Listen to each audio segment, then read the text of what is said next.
Hello and welcome. It's Theater Thursday. Hello, everybody. Hello, Cody, Exelon, Zebus, Skullthrow, Seth, Rat Stealer, Dice God, Varys, Soup. Hello, Surik.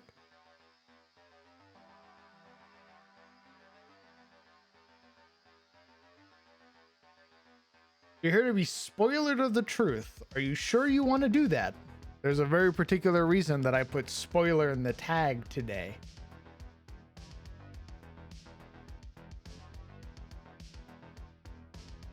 Oh, Bullet Magnet. Varys, thank you very much for 23 months.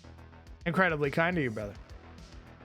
At 2 years, I hope to get a special 100-sided die made of plutonium. Jesus.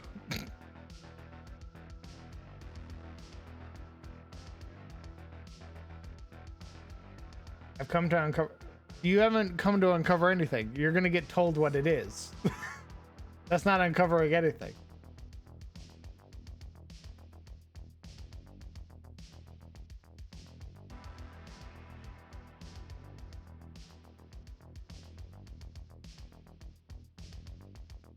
What the fuck are you saying?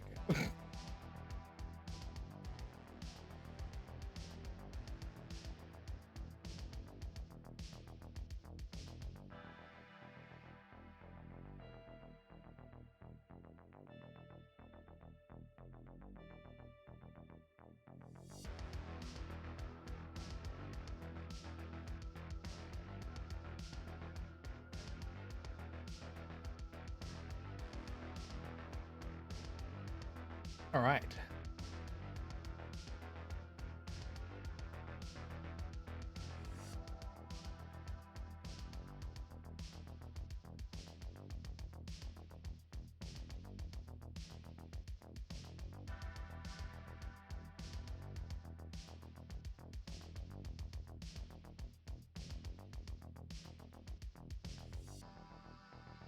Let me get the bit.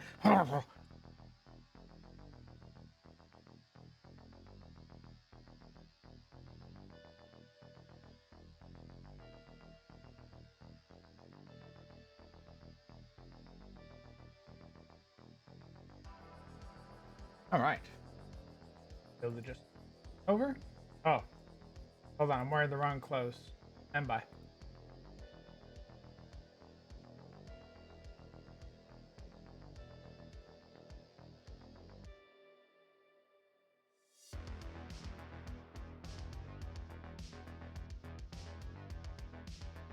There we go. Should be able to. What? Ah. All right.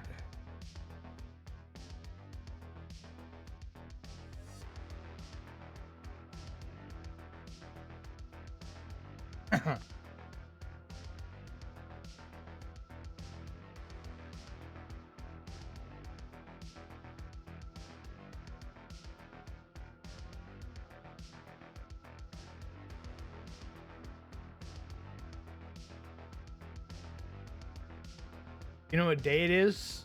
I'd like you to say it, otherwise I'd... Thursday? 13th of June.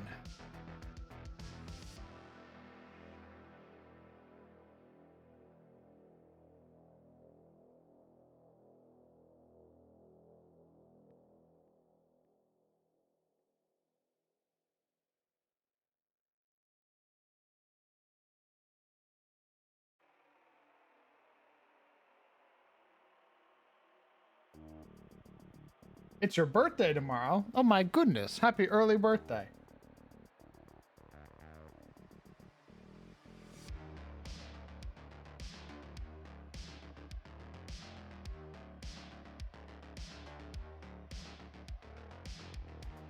An unlikely story.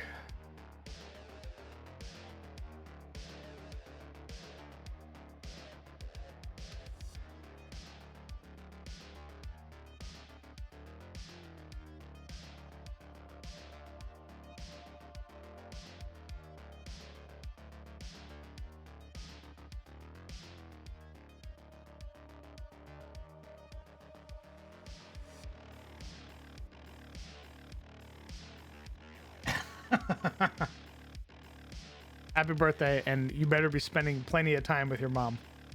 Or else. Red Sage RPG, thank you very much for the raid. Welcome, Raiders. Thank you for trusting me with your community. You have joined us literally right at the beginning. We haven't even started anything yet. Getting through all of my pleasantries and meeting the community. Thank you, Mounts, for the shout out. We're not to be trusted. Oh my goodness. Understood.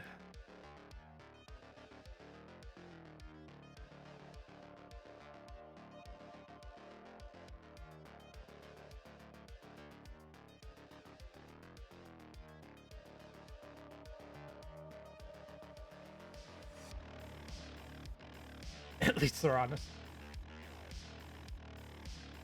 You've come to join us in the process of basically getting the next episode ready, the next game for the campaign. So there's going to be plenty of spoilers and a bunch of other fun stuff, RPG mechanics and the like. So if you're interested in that, feel free to stick around. Otherwise, it's been a pleasure having you. What I'm currently about to do is start my write-up.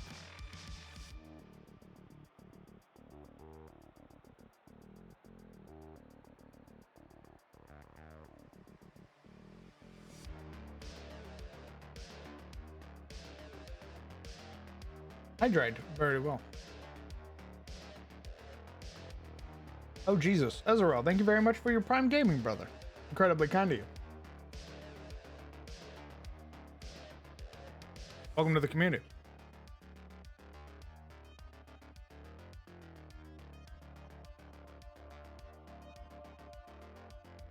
All right. Next episode is looking like a bit of a Sherlock Holmes episode. The players are going to be hunting down Carlisle Delwyn, looking for the dark friend here within France. So what we're going to do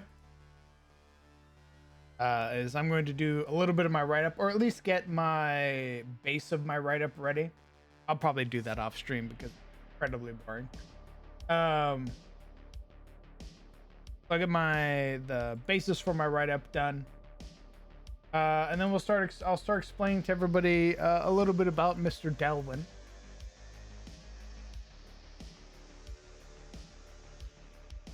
And then I'll probably end up writing a bunch of stuff for Mr. Delwyn's. I wanted to mention how amazing the session was. I'm glad you enjoyed it, brother. I've as of late, I've sort of relaxed on how in depth my preparation is. And I've sort of enjoyed just winging a lot of it. A lot of improv has sort of been my response to the player actions. I was not expecting them to go as in depth as they did, but I was like, okay, well, if they want to get to the bottom of this, they're going to get to the bottom of it. Let's figure out what the fuck is actually happening here in Durant's Spear. And I had a ton of fun.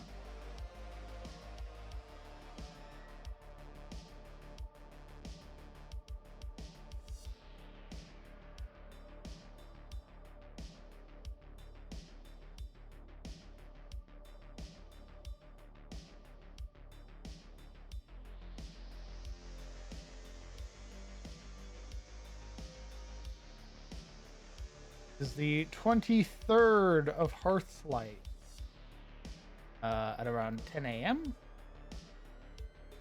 Second year of fall and 1 year after the death of Queen Alexandra Amorin.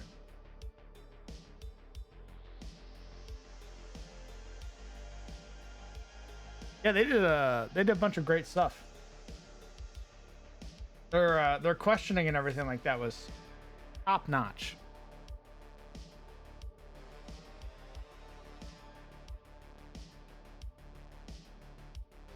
Yeah, that was so my issue was with CTF. I over prepared.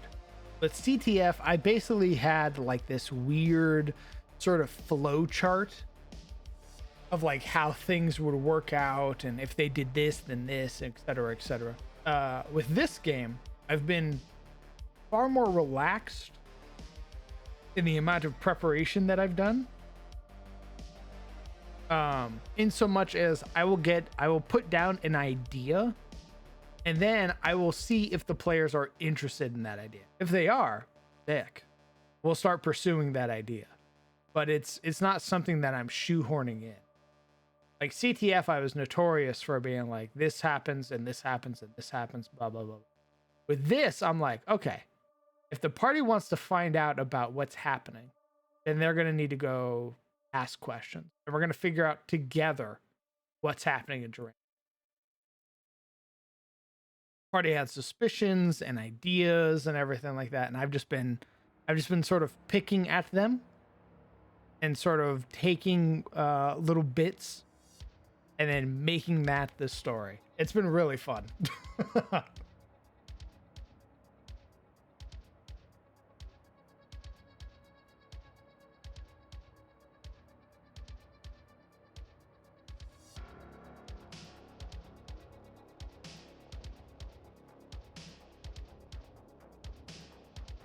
Slim prep and improv to too much prep and a set narrative, and then back to little prep. Yeah, it is that. It is the it is that bell curve meme where it's like, maybe I should let the players choose, and then at the top, no, I have to determine everything. I have to write everything. And then at the bottom of the bell curve again, maybe the players should choose. That's where I'm at right now. And it's been liberating, is the greatest way to put it. I think your improv is tight for real. Like the Sea Hag scene is very, very good. I appreciate you, brother. Sea Hag scene, fucking phenomenal, superb. One of my favorite moments in this campaign so far. And that was a total like gun to your head moment. Improv bad guy NPC, and I was like, you got it. I don't know why I said it. Bad guy. She's not a bad guy.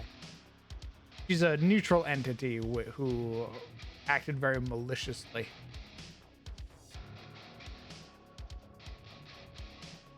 Not this episode, but the episode before last. So episode 7.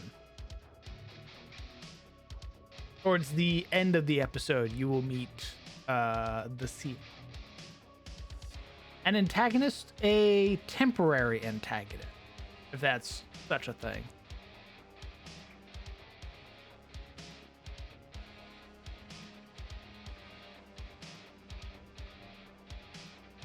It does help to be very fluid. I agree. I basically prep like NPCs and stuff like that, and then I'll just do whatever the players want to do.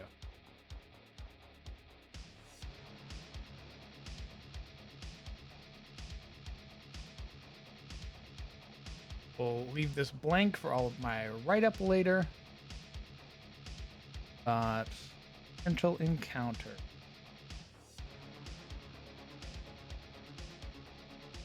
I already know basically what's going to be happening.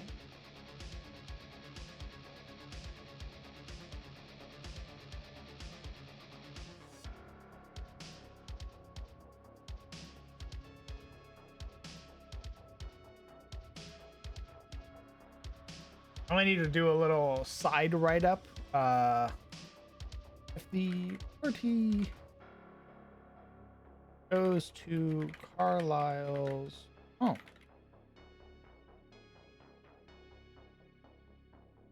It's been recently. And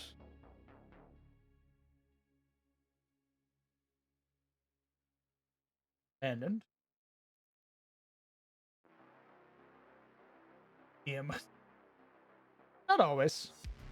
Like there are some times where I do like subverting their expectations, and it's worked. But with like my previous campaigns, I did it too much. Now it's sort of like, well, if the players think that character is guilty, and I initially didn't think that they were, What would the storyline be if they actually were guilty? What would that look like? And sort of go from there. Sometimes I'll subvert it and I'll go with whatever my initial idea was. But if the players are like really earnest, they're like, no, this guy's guilty. I'm like, oh, fuck it. He's guilty.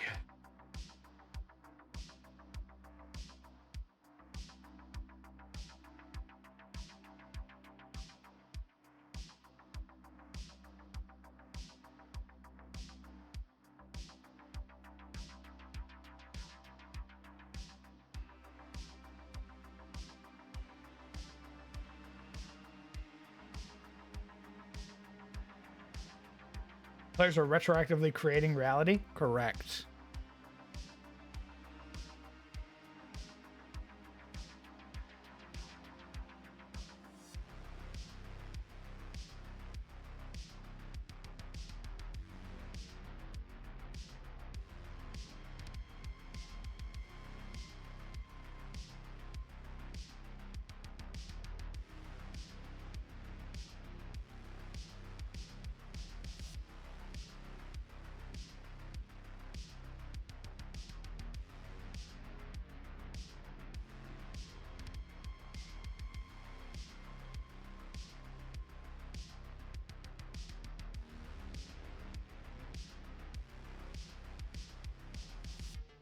If the party go to Carlisle's home, they'll find it's been recently abandoned, left.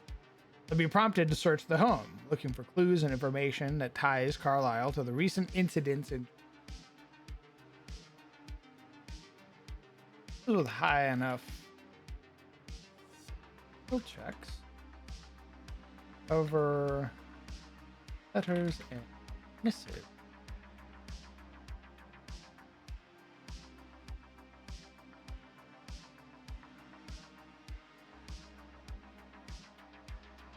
Letter. Dublin.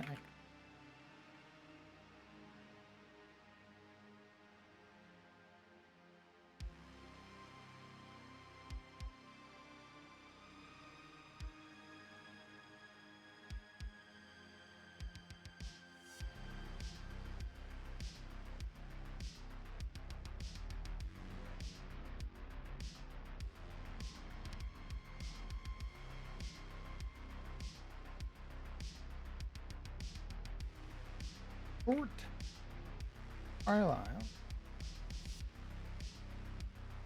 learned about warden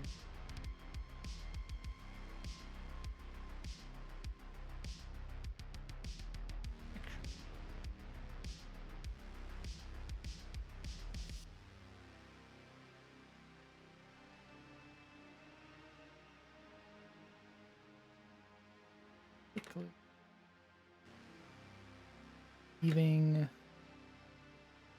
towns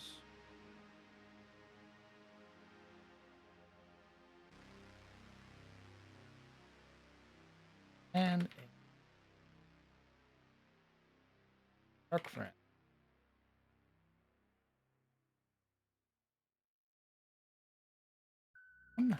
Preston.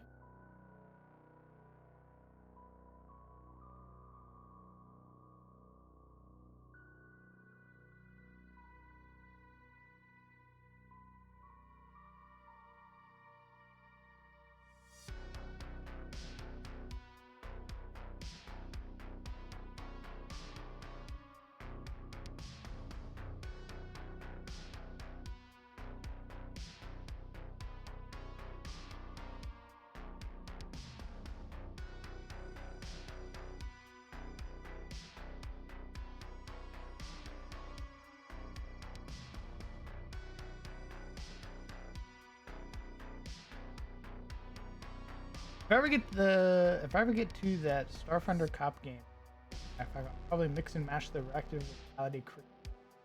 Oh, you got the wrong guy to keep. Yeah, it works best, brother.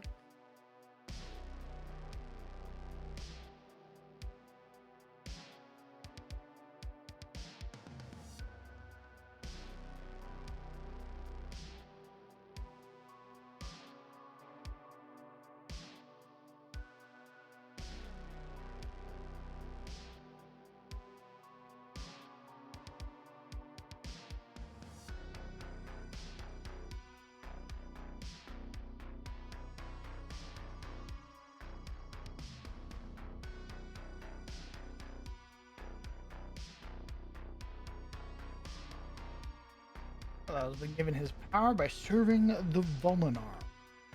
Dark. Hello, man. Shoot. More.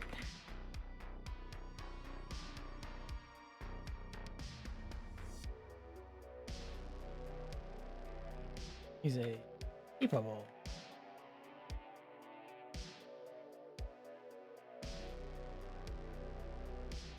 Current and manipulate kinds of round. Greetings, gamer. What's up, Mudkip? Carlisle has been given his powers by serving the Volinar as a dark friend, betraying his fellow man in pursuit of immortality. He's a capable spellcaster, allowing him to channel the current and manipulate the minds of those around him, including being...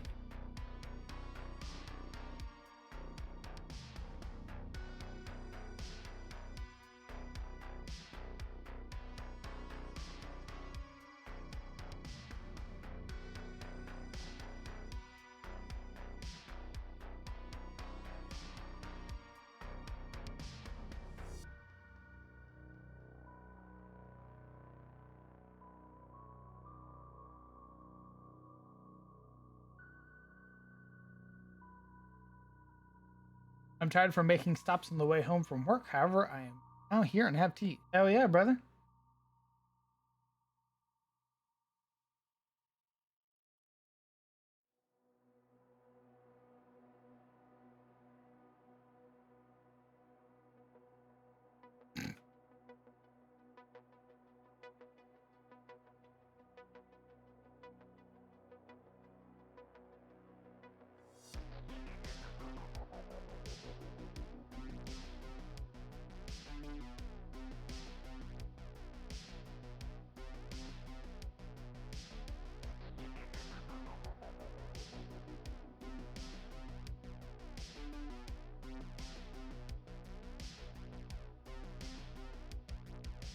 Hey.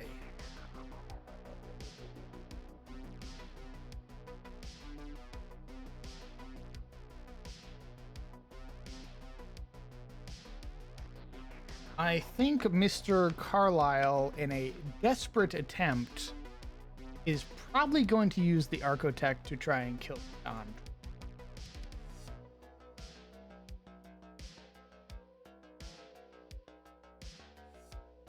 Actually, no. He's not going to use it to kill Chandra. He's going to use it to generate a nasty... like 10 times worse than what's currently happening. Hopes of just destroying Durant. It wouldn't make any sense for him to destroy Chandra. That doesn't solve anything, but him being able to use the Archotech, that would be very dangerous. Are they doing this of their own volition? Carlisle is doing this of his own volition. Carlisle is a dark friend. He is in service to Vigar, to Chaos. He is in pursuit of immortality, and the Vigar, or Chaos itself, presents the opportunity for him to achieve that goal. It's also bestowed upon him very many powers, including the ability to summon Stained, a setting which are undead. Those are undead who have been forcefully resurrected or basically press-ganged into service against their will. Correct, a Chaos Warrior. He believes that he can achieve immortality by assisting Chaos. And because he wasn't able to get Chandra's Crest Stone, which was the gem that was responsible for a lot of her powers, because the men that he hired failed. And of course, you can't prepare for PCs to show up and intercept your very powerful artifact that you were attempting to steal. He instead is going to use a piece of Archotech, which is basically progenitor technology left over from the older ages. And he is going to use that to agitate the air particles and create what is effectively a hurricane on top of Duran's spear. Because if he can't get the Crest Stone, then he's at least going to destroy. He's at least going to destroy Durant's. A mech centipede that would fucking wipe this party. Imagine that. Imagine you are a level 2 PC and you have to fight off against a fucking mech centipede.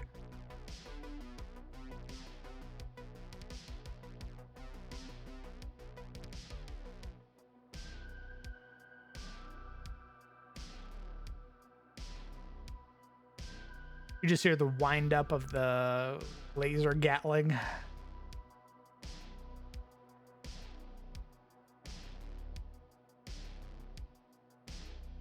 I'll do my write-up later, but that is the long and short of it. The party wants to go hunt down Mr. Delwyn to figure out what the fuck he was doing. So easy stuff.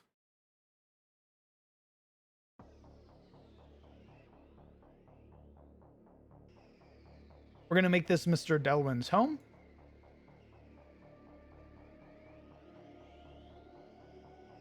Would a Scyther be level appropriate? I think any of the mechs would just be terrifying, honestly. Like a Scyther, I cannot tell you the amount of times I've had a Scyther land and just instantly lob off somebody's limb.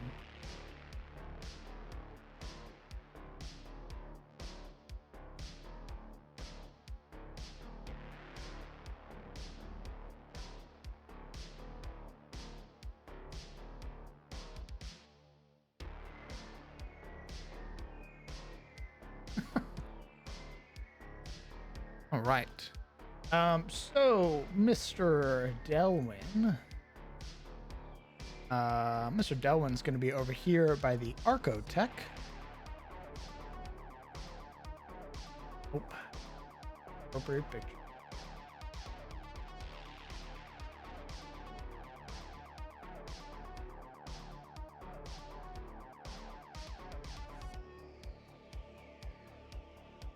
Your arm, my arm.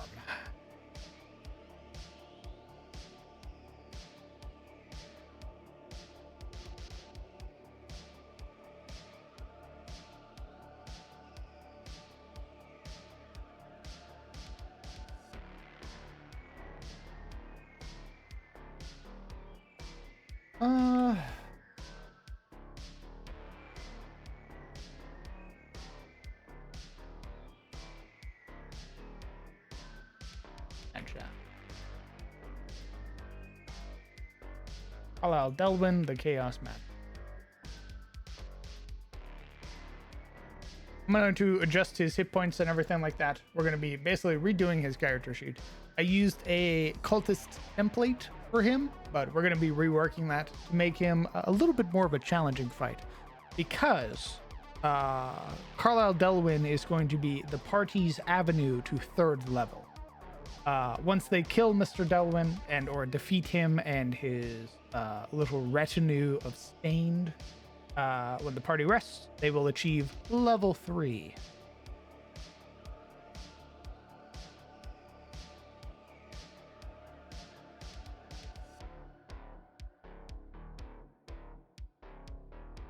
I wanted to hold off, but it has been long enough, honestly.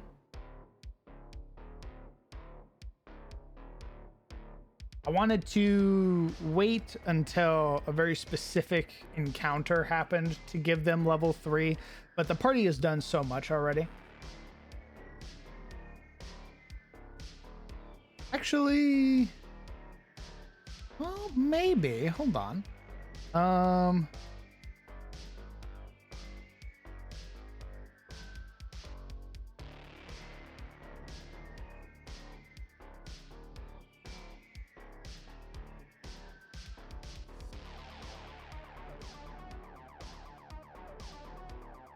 For you. Mean. We could wait one more episode. It'd basically be 5 episodes per level. We could wait one more episode before giving them level 3.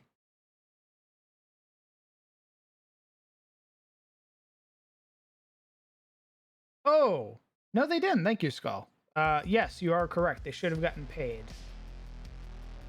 They should have had that money waiting for the. I got so wrapped up in their intrigue that I completely forgot. You are correct. We'll give it to Rylan. So it was. Let me double check.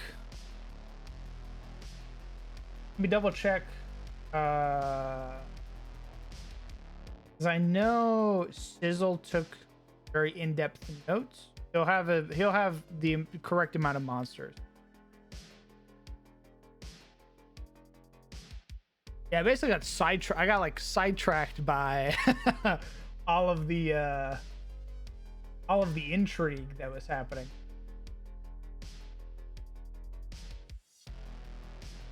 Should that cop game be city restricted, or should I give them ships? Ooh, you want to like Firefly it, like make it like Rimworld shit? I would make it city for now.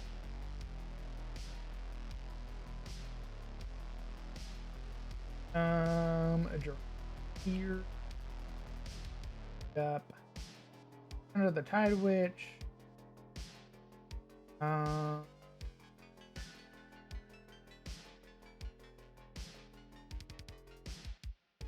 big ones. So it's 2 per claw.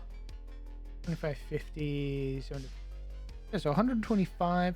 We're gonna make it a flat 175. Actually, you know what? They helped out the town a lot. So we'll make it a flat 200.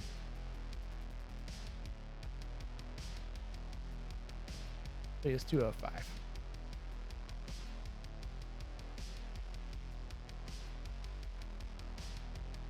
Yeah, because they killed a lot of minions. They killed a lot of minions, which is basically going to guarantee that the town has a lot of food for a while. Not to mention they killed 5 storm scuttlers. And that was 25 silver pieces per pair of claws. So, no, decent money right off the bat. And I think they killed almost double-digit minions. And that's a smaller amount of money per because they're prawns, they're babies, but still decent. So we'll give them 200 silver.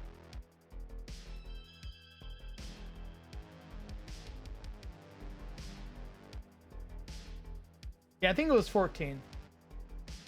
But also you have to, like, I always take into account like how creatures died and stuff like that.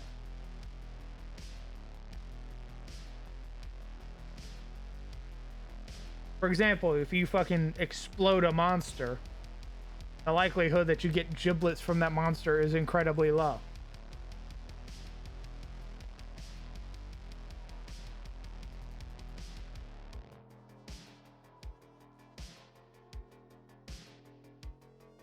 Okay. Gonna make some good stew. True. Okay. Mr. Delwyn is a chaos mage. I've always enjoyed chaos mages. If you are familiar from where that's from, you're a real one. It's not from Warhammer, at least not where I get it from.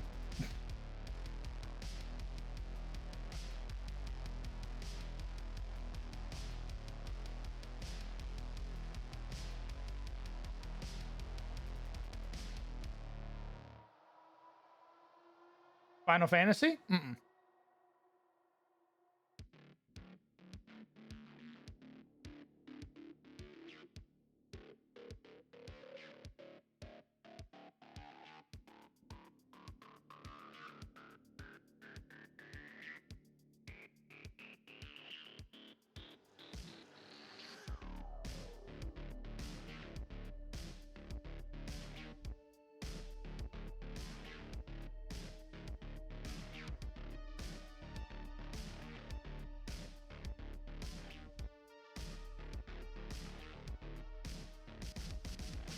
Would he be a talent too? Oh, interesting. Making him a talent, huh? Ooh, see, I considered making him a spellcaster. Ooh. Making him attack. We might give him some psionic. Just to fuck with the party. And it would be something that... Oh, you know what we could do? We could have Carlisle serve as a means of giving Oliver and Isolde an ability to copy. Because I personally like that the talent can copy abilities. I think that the sorcerer should also get that ability. So maybe we give Carlisle 2 abilities that the 2 spellcasters in the party can learn.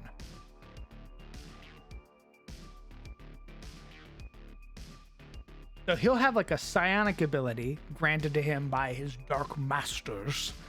And then he'll have a spell ability that Isolde can learn.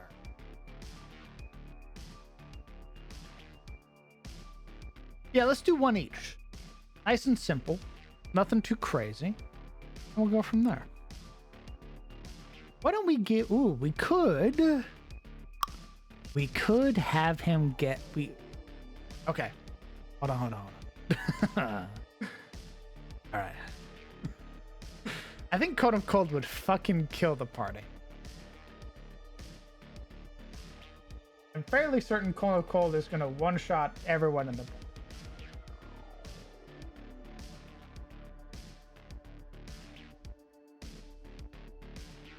Yeah, if Cone of Cold is 8d8. Yeah, he's not a 5th level caster.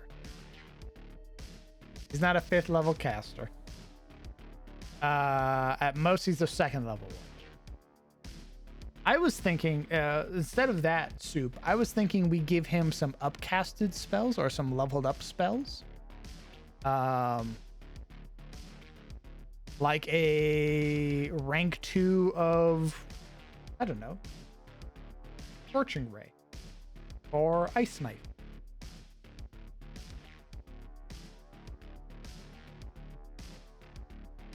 She sees the 2nd rank of a spell and goes, ooh.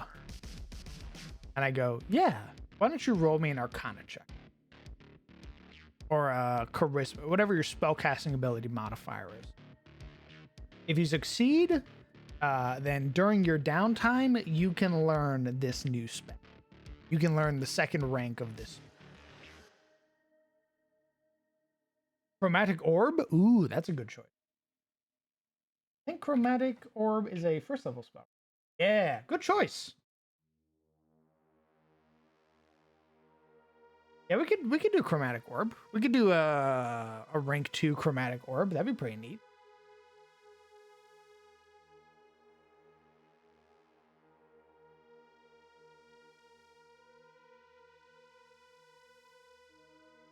Thunderwave? Thunderwave's not really ever a spell I've seen used, unfortunately.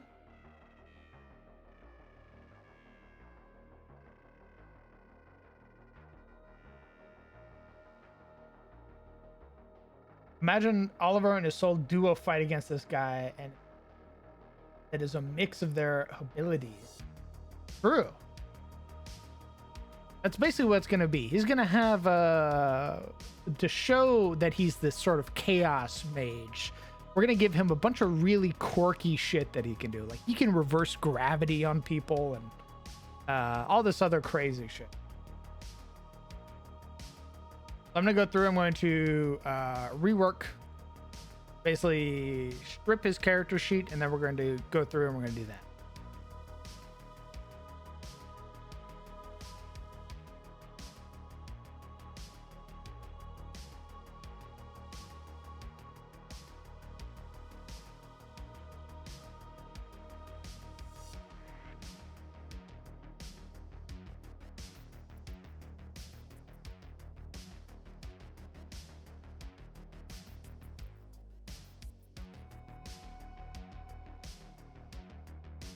Yeah, my immediate vision in my head is like Carlisle with a staff in hand, his other hand sort of up, channeling near like the focus on the end of his staff. And he has like Oliver or Isolde or whoever in the air, and he's just like raising them higher and higher. How hard are we going on quirky abilities? I want him to be pretty quirky. I want him to live up to the title of Chaos Mage.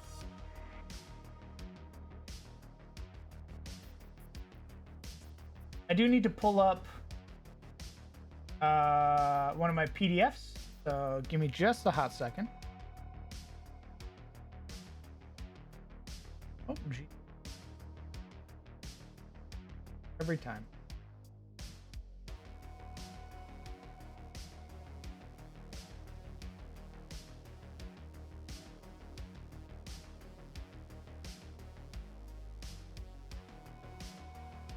There we go. My Twitch overlay getting fucked with. I was considering throwing in some wild magic as well.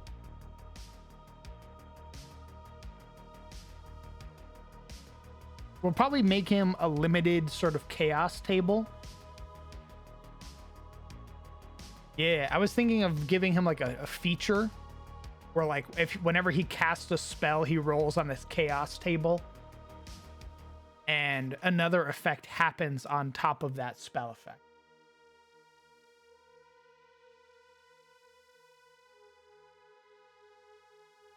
So like really like something really simple would be like he casts a spell and as a result the air around you becomes superheated. The air around you and like a 15-foot radius. So anybody nearby needs to make con saves as the air gets superheated or else you take a point of exhaustion. Or like the ground transforms. And instead of becoming sand, it's now like a patch of like lush verdant grass. Weird shit like that. I will be right back. I need to pull up a bunch of stuff, but I also need to use the restroom. BRB.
Apologies about that.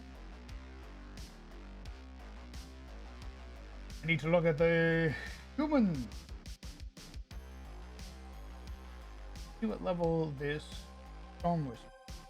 Taking it, dear God.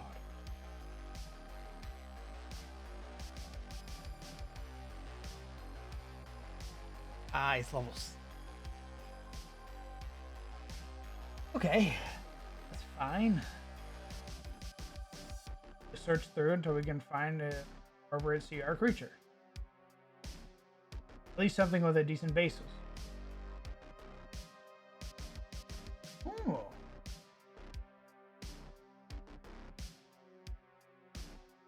Okay.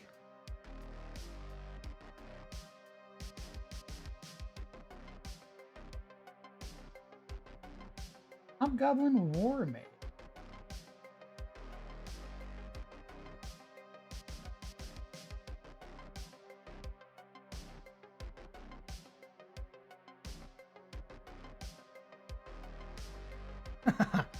Galthron, thank you very much for a gifted sub to Soup. Incredibly kind of you. Okay, so we're going to adjust their hit point. Stats as well. 15. 15. 18.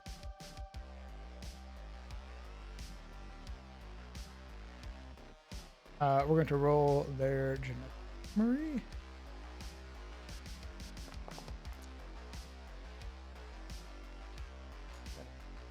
Oh. Huh?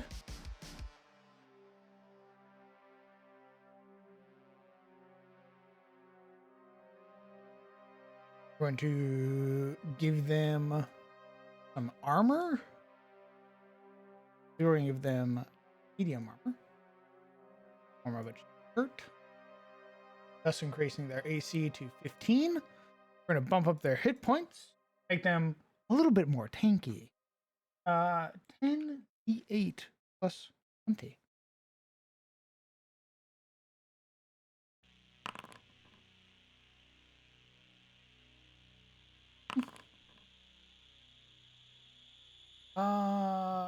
You could definitely get one route. You could definitely get one rounded.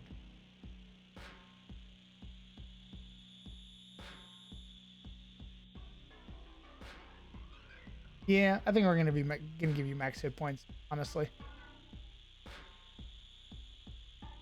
No, I think we're gonna give you 75 because you're gonna be fighting. You're gonna have other guys with you. You're gonna have some stain.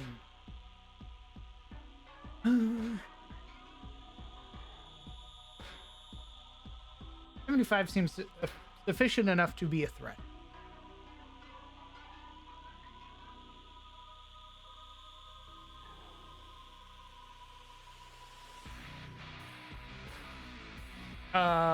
No, Skullthrone, he's gonna be a chaos mage.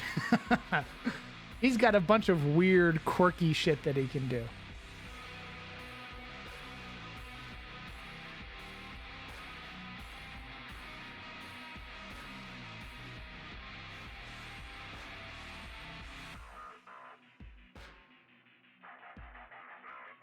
What if that one says something like, "I see potential in you"? Nice. We do love mindfuckery.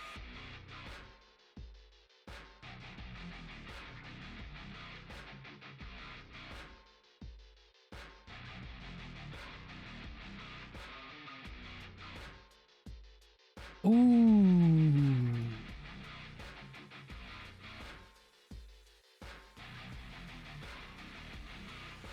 Well, I've already got what his main ability is going to be.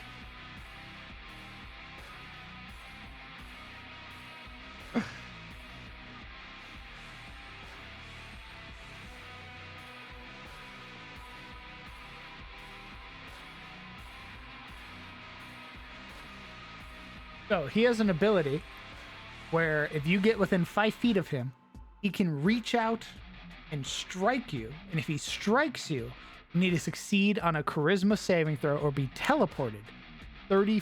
Actually, we're going to roll. It's either going to be you can be teleported up to 15 feet away or 100 feet away.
I was confused for half a second. I was like, what are all these little, like, why are all these PNGs here?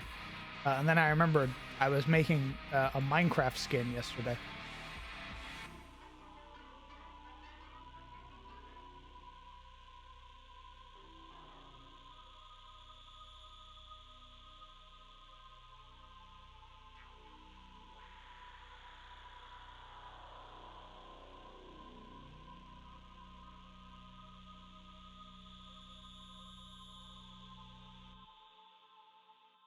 How much damage is this?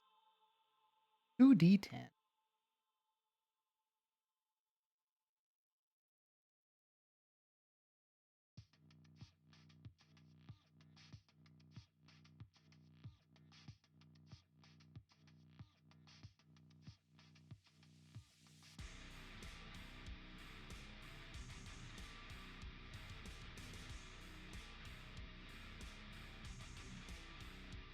Do we make the teleport die a d6 or a d8?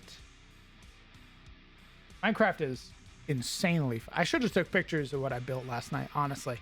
I built a Japanese style home with like a torii gate and everything like that. It's really fucking pretty. I'm playing a mod pack called Better Minecraft, and it's so fucking good.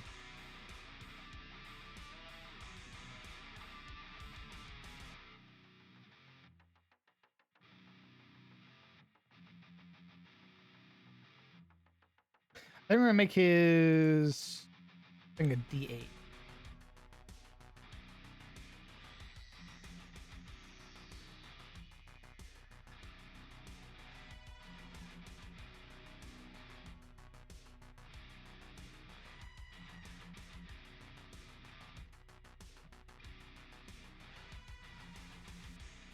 Intelligence hit. He's got a +6.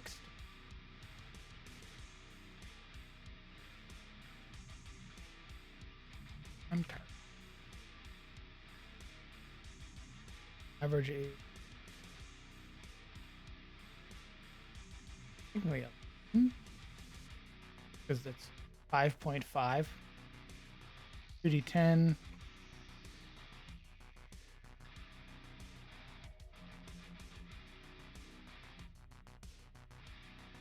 How do you plan on calculating the distance of the TP with the dice roll times 5 feet?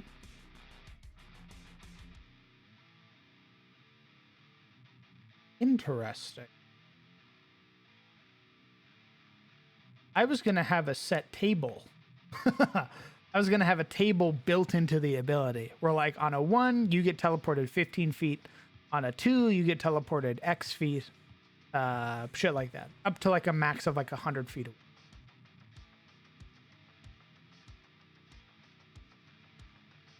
But times 5 would be pretty good, actually.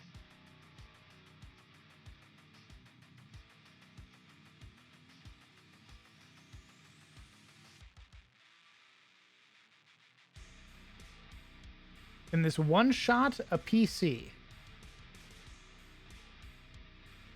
No. Even if he crit, The average damage is still around 22 points. It's enough to hurt. But for like the marshals who this is mainly going to be used against, it'll be fine. He doesn't get to add his modifier or anything like that. If he crits, it'll be scary, but crits are always scary.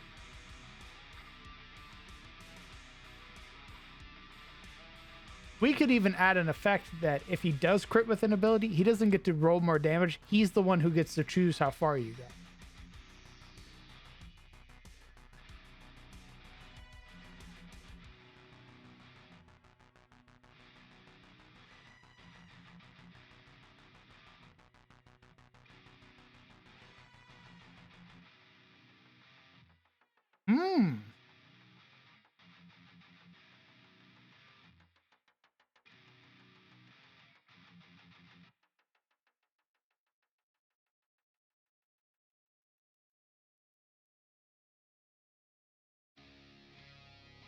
Yeah, they're not perma-stun melee.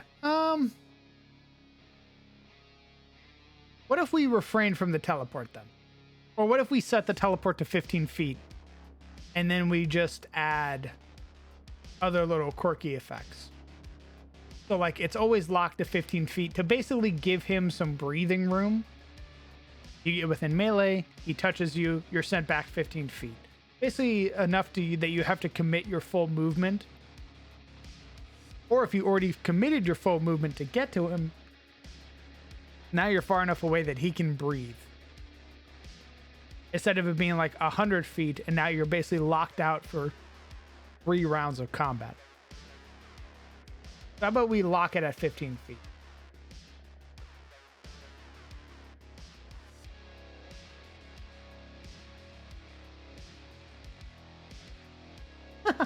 Soup, that's perfect. I literally envisioned in my head.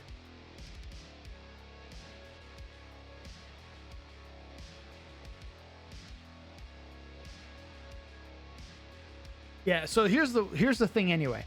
They need to make a saving throw to even get teleported. So you'll still take the damage, but if you fail the saving throw, that's when you get teleported away. So you could tank it by succeeding on the saving throw. So it's not a guaranteed hit and then you teleport. You still need to make a DC 14 saving throw. I need to pull up one of my monsters so I can double check.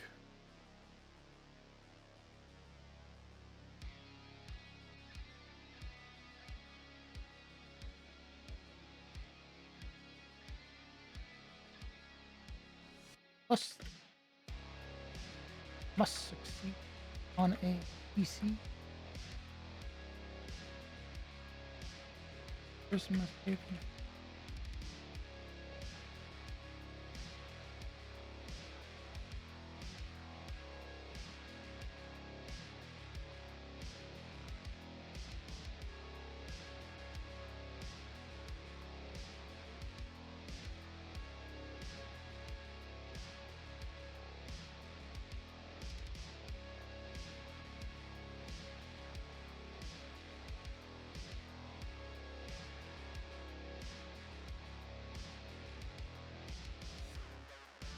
Okay. +6 to hit, which is scary. A +6 to hit at this level is pretty gnarly. Dealing 2d10 necrotic damage, average of 11, because it's half of 10 is 5, but with dice it's 5.5 technically. So 11. Plus, the creature must succeed on a DC 14 charisma saving throw or be teleported 15 feet away.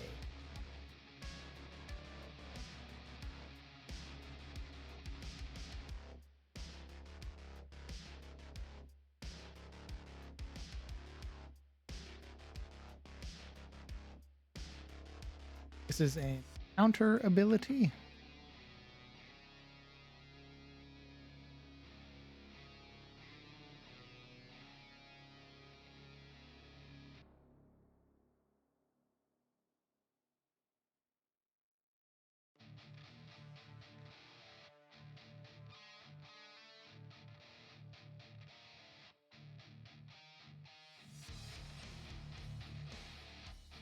Okay. So he cast Chaotic Teleport. Ooh, natural 1. He misses.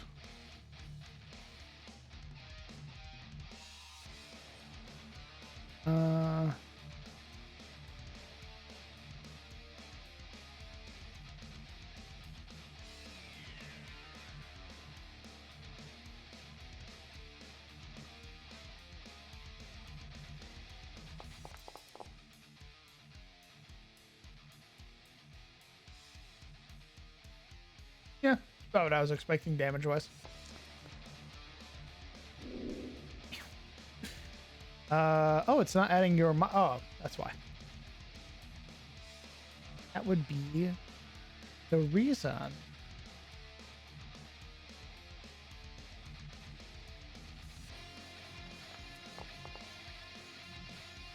There we go. 21. Show me a crit, Mr. Delwyn. I would like to see what happens. Oh, I just realized we can finally do a bunch of stress abilities with this guy. Jesus, I've been waiting.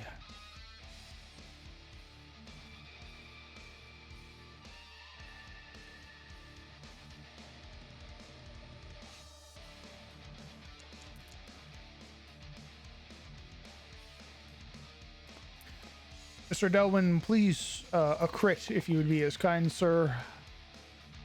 I'd like to see what your crit damage looks like. Please and thank you.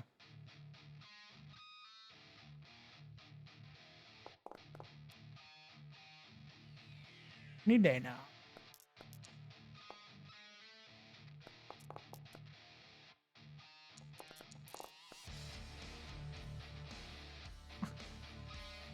Ah.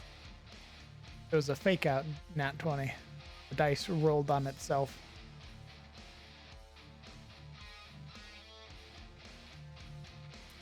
Bro's taking his time. Hell yeah, he is.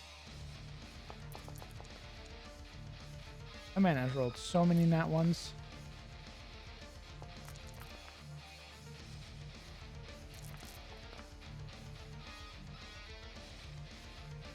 Alright, so I haven't seen any, like, obscene amounts of damage.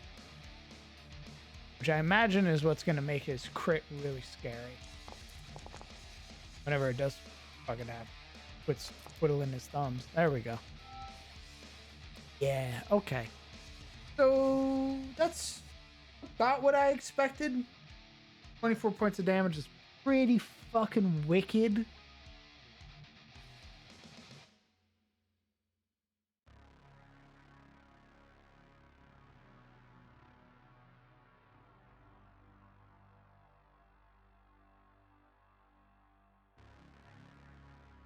Pretty sure that one-shots everybody but Rylan?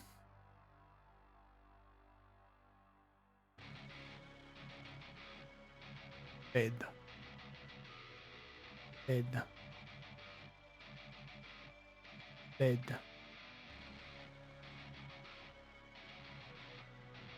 Oh no. Logan's got 1 hit point. Rylan's okay. Yeah, literally everybody but the Marshal. Everybody but the 2 Marshals. Okay, so maybe he doesn't crit with it. Maybe he does something else with this ability when he crits. Oh, of course.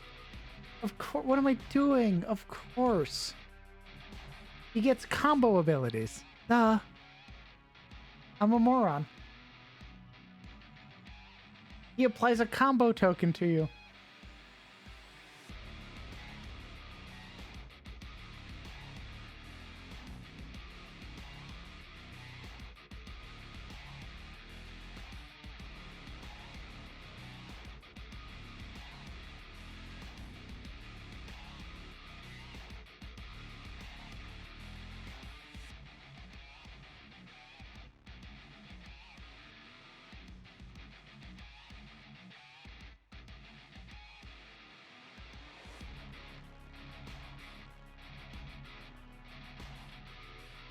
So when he crits, he doesn't apply double damage. Instead, what he does is he applies something called a combo token. A combo token is something that he can consume later on in a turn to activate a special ability. So he hits you, natural 20. He does 2d10 necrotic damage. On top of that, he also hits you with a combo token. Next turn, he doesn't do his normal ability. He instead consumes the combo token, removing it off of your character, and doing something like gravitational jaunt or something like that, where he basically increases the gravity in an area, or he skips you across the ground or some shit like that. He gets like a special ability, a combo breaker move.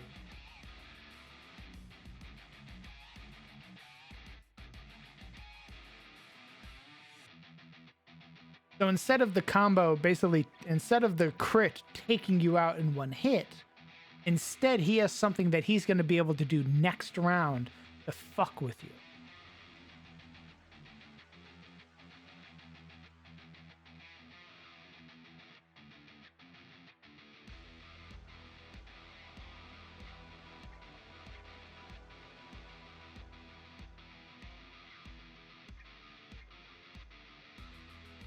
And here's the real question.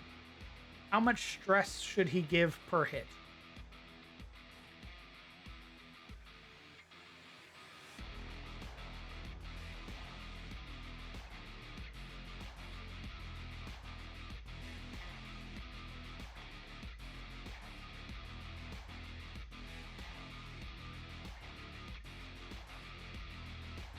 Fantastic. Exactly what I was thinking, Mudkip. Indeed.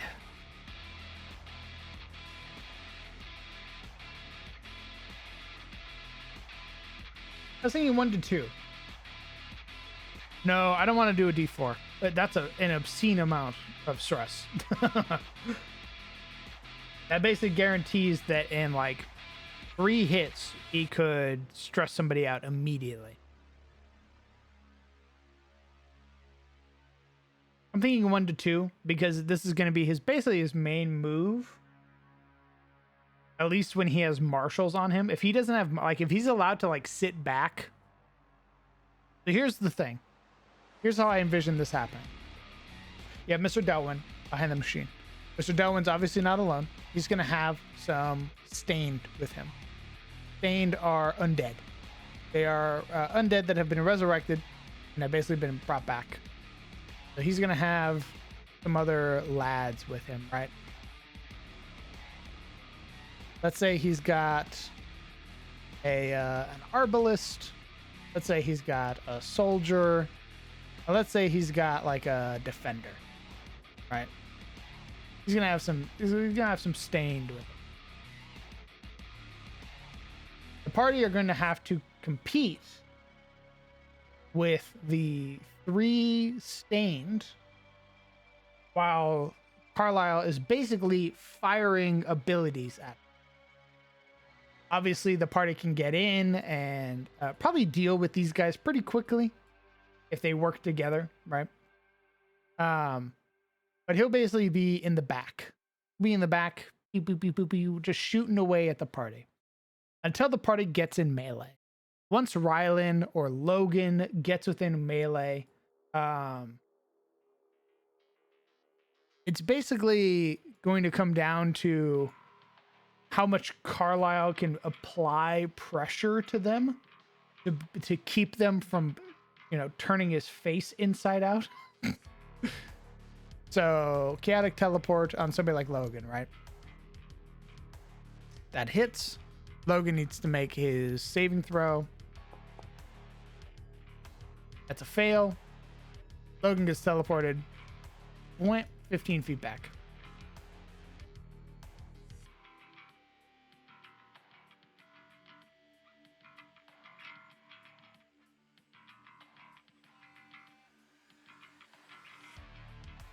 I really need to find more people to DM for again. I did a few years ago, entailing enemy to inflict. Yeah, brother. Opus, the Discord's right there if you want to join. We got a bunch of people that I'm sure would love to play in another D&D game. Hell, I mean, the community's been popping off lately. They've been making games non-stop. It's been great, like, just poking my head in to look around and seeing, like, 3 or 4 games run. And I'm in one of them. I can vouch for this development. I once fought a homebrew monster boss that had his crits turn his attacks into big AoEs instead of double. It also crits on rolls of 18 plus. Hell yeah, brother. I did that with... I did something similar with the Inheritor of Sin, in which you needed to stack up with your teammates to mitigate his attacks. Otherwise, he would deal double damage if the person was alone. So if you weren't standing next to your homie when he swung, your homie was going to take, instead of 18 points of damage, he was going to take 36 points of damage. Owie. And also, hello. What's up, gamer? Not much.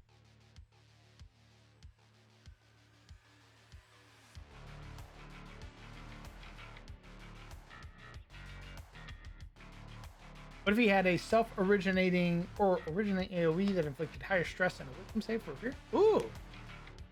Maybe. That sounds fun.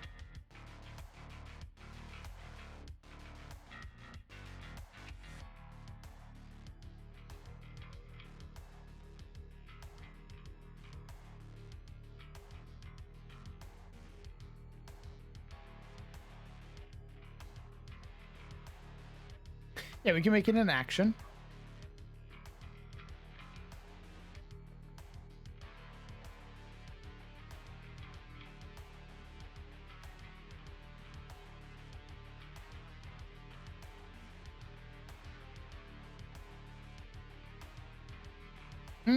Some kind of unsettling aura.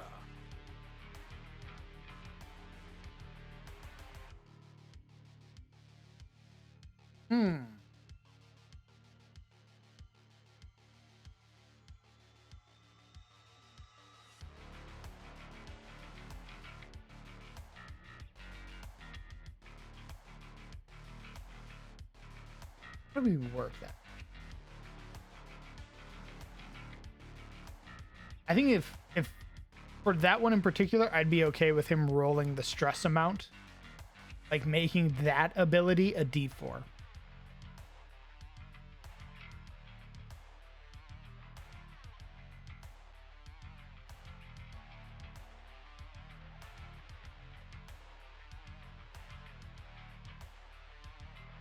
do we call it?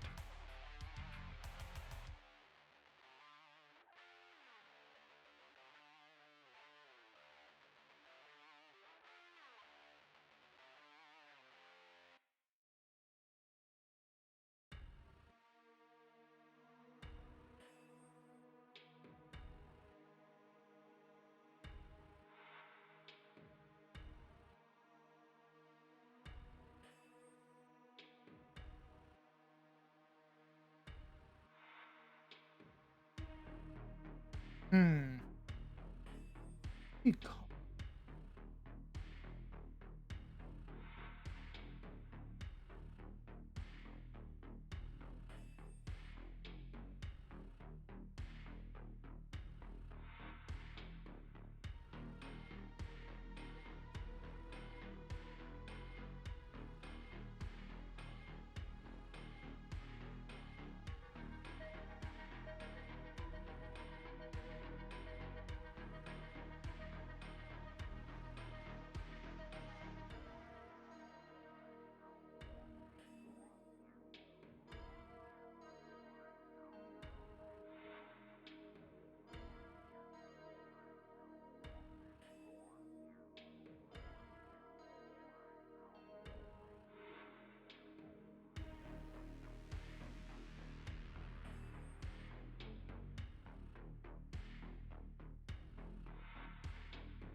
Macabre aura? Are we giving him an aura or an active ability? Because those are pretty different things. An aura is something that's permanent. Basically, it's something he's always projecting versus something that he needs to activate to do. Like, we can give him an aura, but I usually save auras for when they become bloodied. But I don't mind giving him an aura that's basically around him at all times. Right now I have Carlisle Delwyn, the Chaos Magi, invokes terrible magics that explode around him in waves of terrible, inky darkness which attempts to consume anything it touches. All creatures within a 15-foot radius around the Chaos Magi must succeed on a DC 14 Wisdom saving throw or become frightened, suffering 1d4 stress on a failure.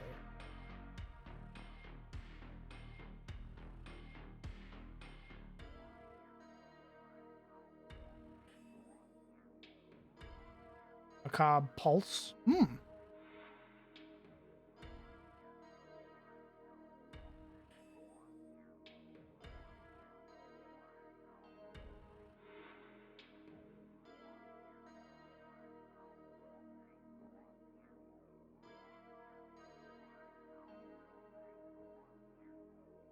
Define toast. Because you can technically get 29 stress before anything bad happens. I mean, bad things can happen, but you can technically get 29 stress. It's at 30 when you die. 30 stress is when you die of a heart attack. 10 is when you roll on your afflictions and virtues table. 20 is when you roll on your resolute and meltdown table. 30 is when you die of a heart attack.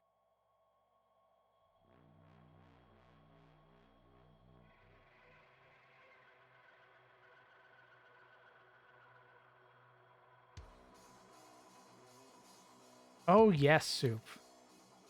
Yes, there is. Give me a second.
It's something that I've wanted to use for a while, and thankfully I've managed to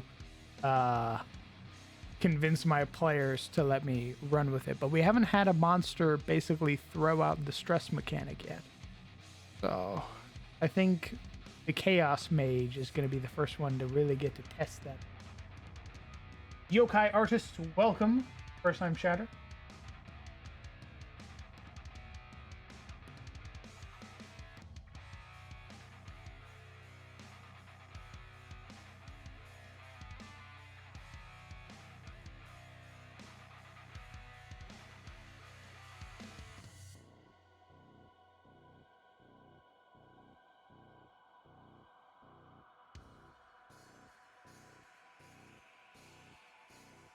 You know what?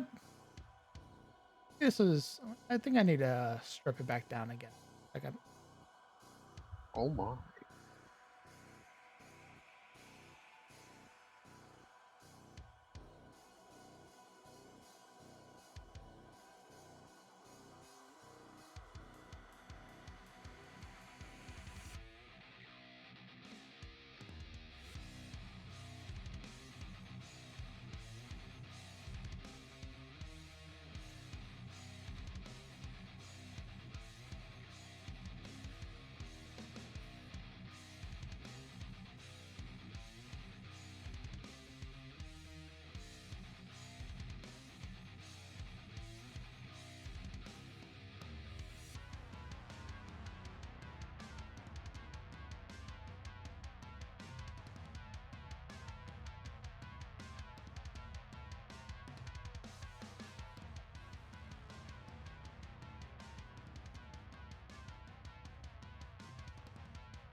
Dice. Name of. I get a D6.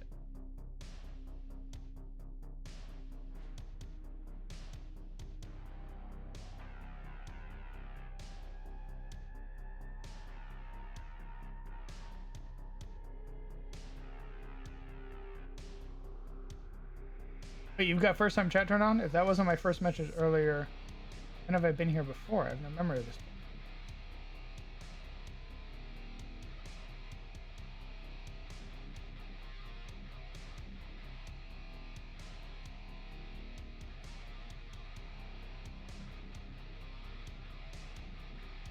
Didn't I say that? Didn't I say welcome? I might have got distracted by your message telling you to come meet the other people. Sorry.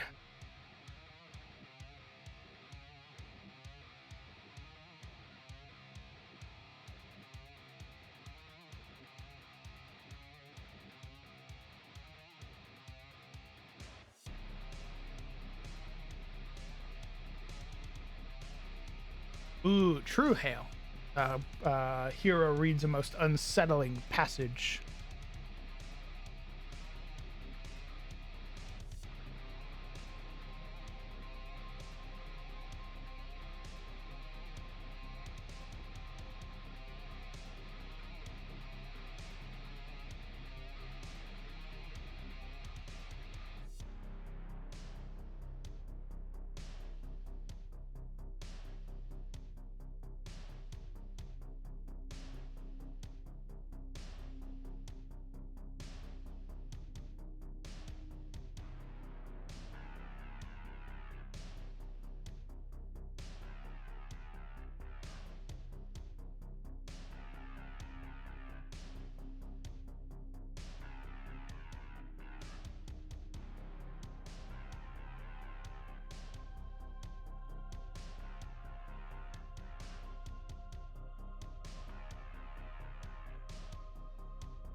Good.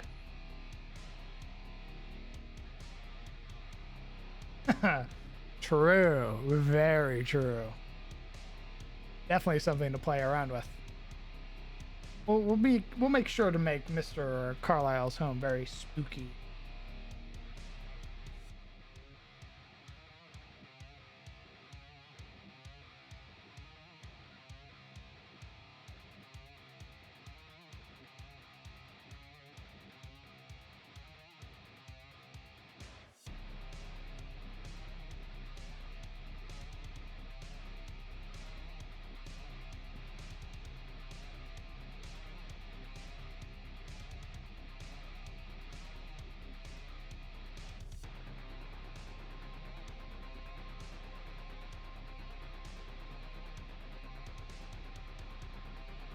All right, what are some effects that what are some of the key effects that Mr. Delwyn gets to play with his chaos table?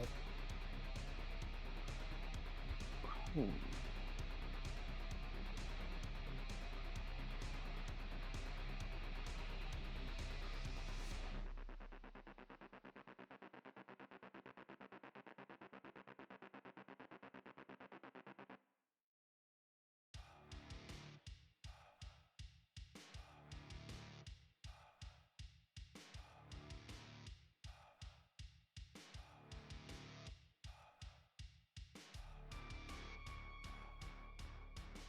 Nick, that'll kill people.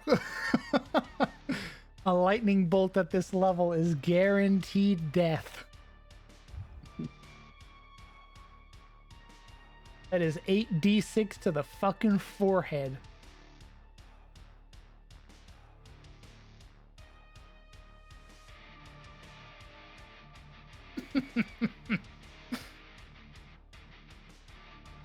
Finding a head in a bucket, or the local pig feed was made of mincemeat this week. Okay, so he makes the rain reverse, but what does that do for the current scenario, Soup? Like, let's say that happens. What is the effect on everybody there as a result that the rain is now falling in reverse?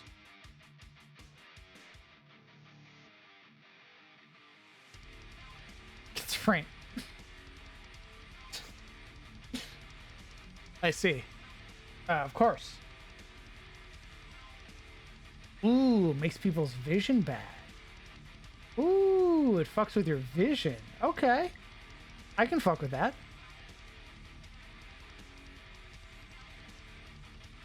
Temporary blindness.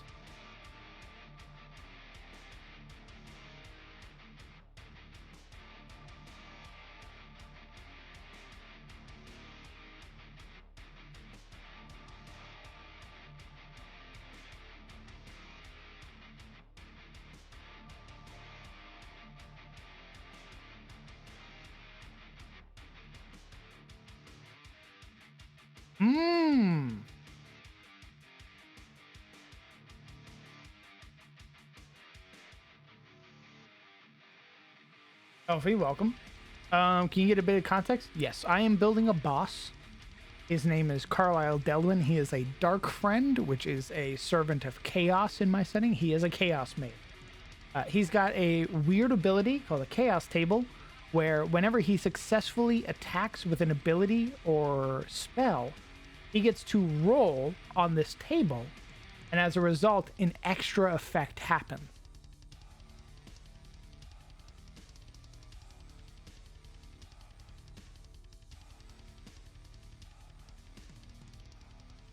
You know what? We could have him turn it into like a localized hailstorm, because that could make like difficult terrain and stuff.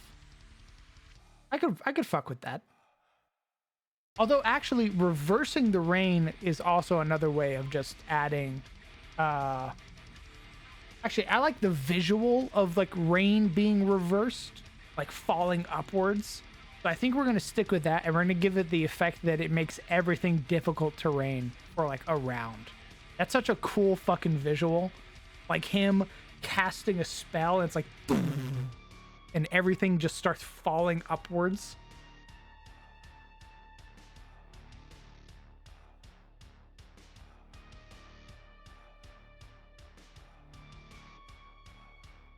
That's a sick visual. I like that.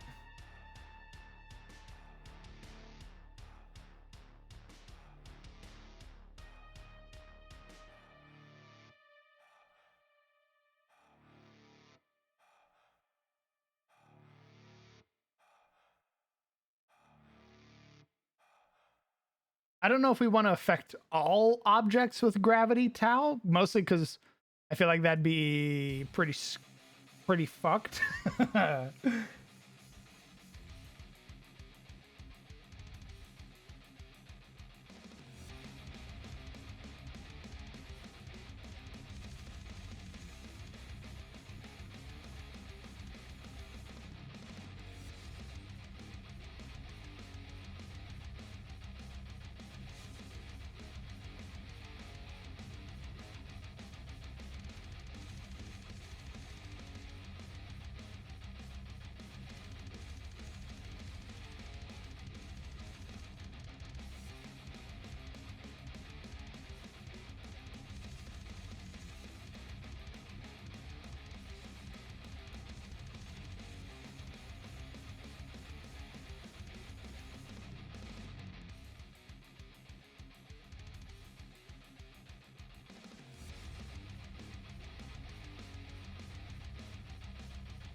Okay, until the start of his next turn, rain falling in reverse causes the whole map to become difficult terrain.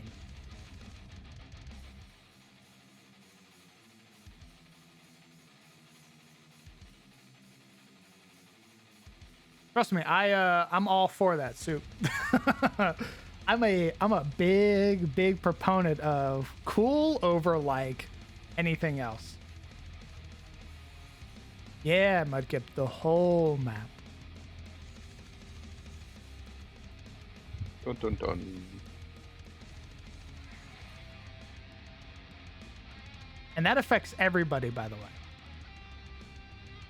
I think the only person it doesn't affect would be him, but even his stained would be affected by like reverse rain.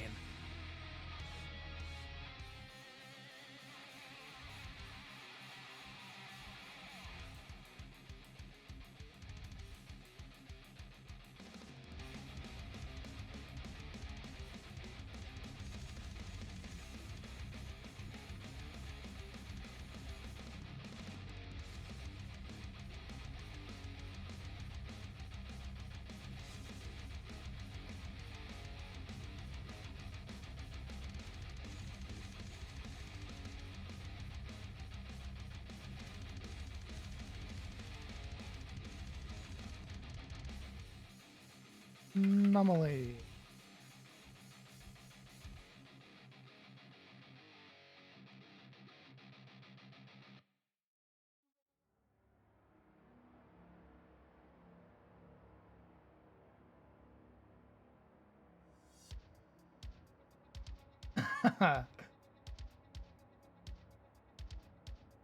If the rain goes up, then when the effect ends, does the rain crash at the end? That's ooh, no, I don't think we're gonna do anything like that. I don't.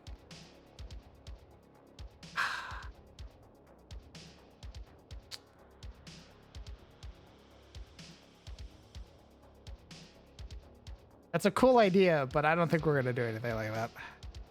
We could have the opposite effect, which is like instead of the rain falling upwards, instead he sort of like increases the density around everything, so like the rain is way heavier, and it like instead of being difficult to rain, people need to make saving throws or be knocked prone type shit.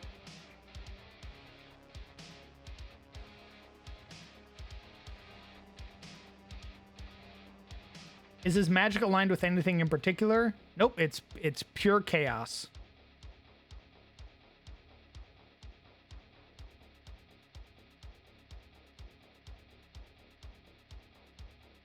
So imagine he fires off like, which is like the equivalent of his Eldritch Blast, and he hits.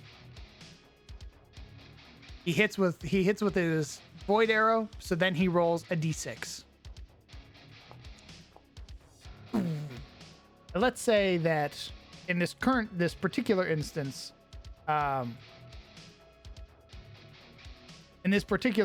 let's say he hits with and the 4 ends up being Gravital Anomaly.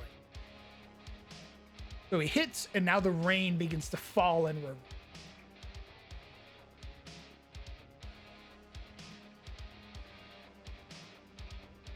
You know, a chaos thing that would look cool? If its targeted attack, Delwyn could take the appearance of the person he attacked, and since he got fucking mind powers, makes it that the ally aren't sure who they're supposed to target, like a mirror image, but the PC's one that. Oh!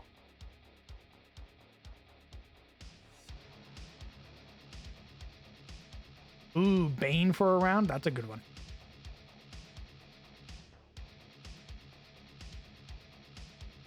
Can this pair with Ice Knife level 2? What do you mean, brother?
We could give him some positive effects as a result too. They're all meant to benefit him though.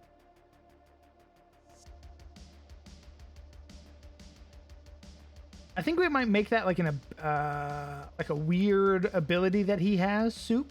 I don't know if that's going to be a chaos table thing, but I like it. I like him being able to take somebody else's face. Encounters an inky black shadow that consumes the surrounding area, granting him free movement for the duration. Any opponent hit with an attack must make a will saving throw to avoid getting...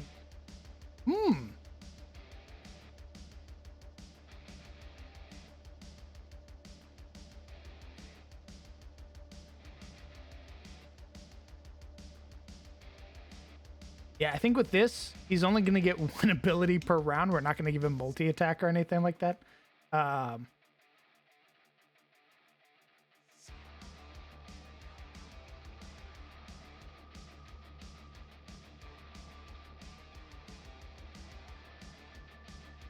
Ooh, Bane or Bless, huh? That's pretty cool.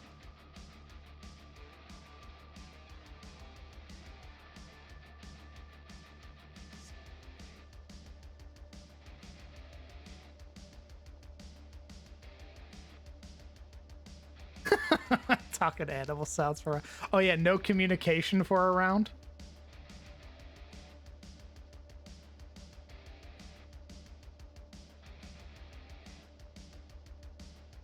Oh, wait. Hold on. Hold on.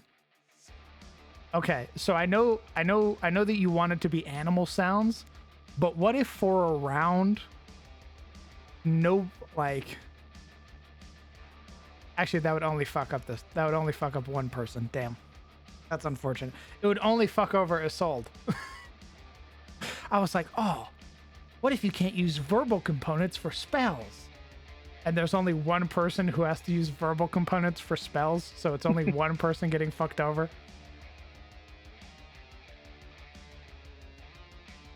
If there were multiple spellcasters, then I'd be like, yes! God, that'd be so fucking cool, but it's only one of them.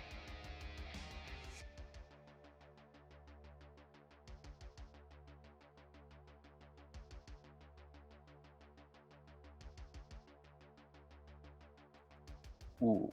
You know the lock bosses from DT2? The lot one more time? The locks at the end of, I think, Act 1? Yeah. What about those types of effects? Oh, no healing? Oh my god, you're...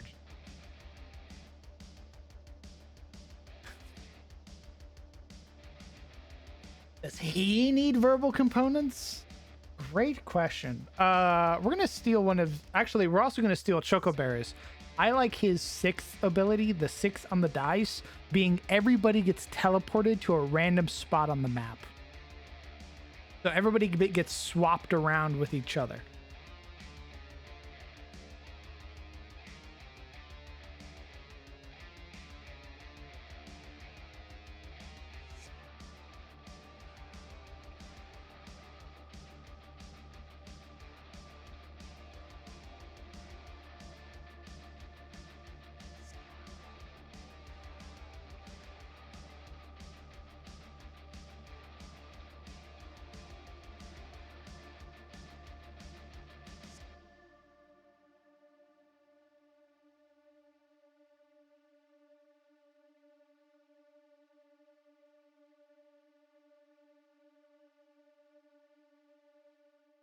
Mimicking the shrimps.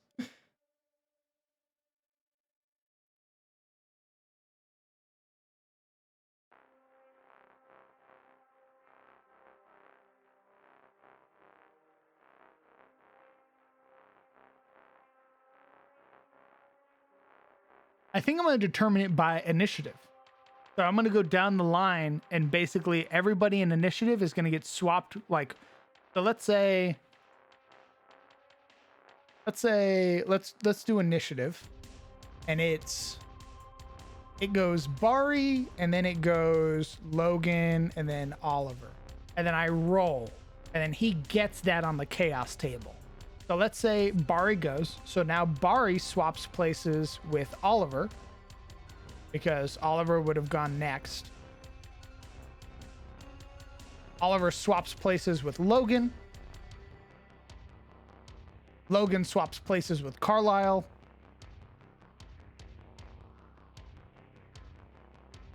Carlisle swaps places with a soldier or one of the stained. So shit like that.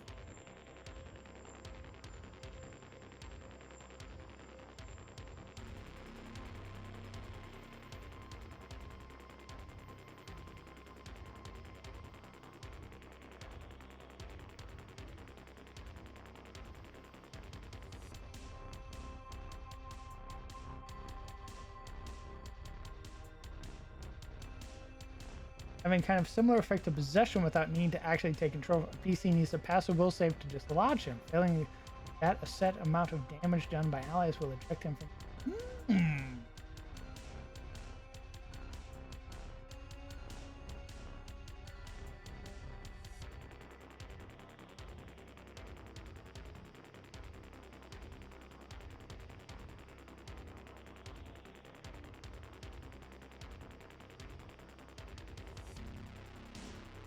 I consider that Opus, changing everybody's initiative. Ooh, him hiding in somebody's shadow. Pretty fun.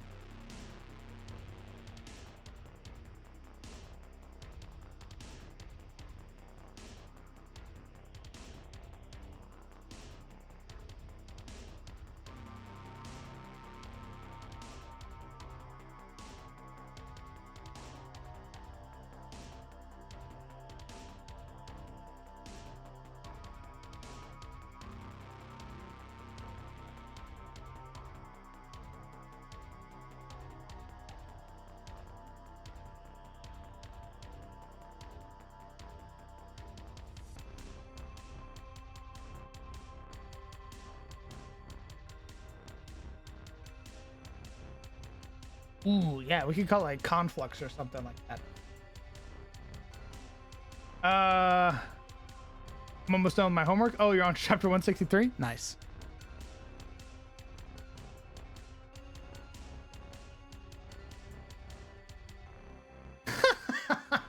Oh, Soup, you would have loved Saint Celestine.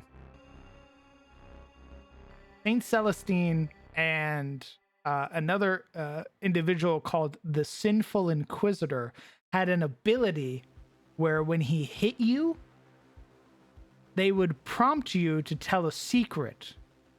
And it's a deep secret that you haven't told anybody else before. So if he hit you, it wasn't even like a saving throw. If he hit you with an attack, you were forced to tell this secret.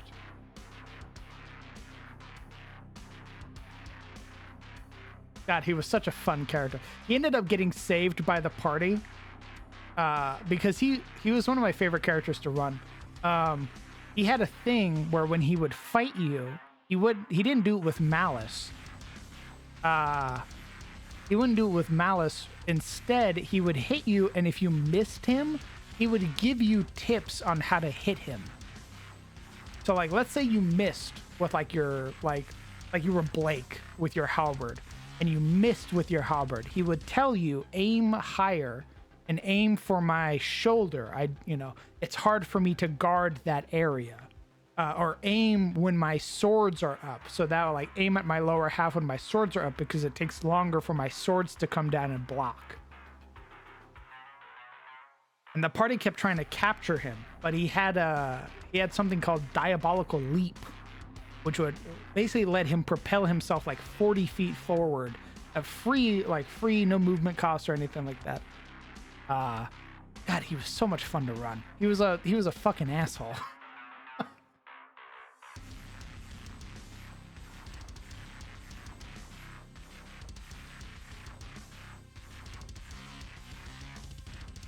Yeah, Ibrahim got hit the most and was like compelled to tell so many of his secrets.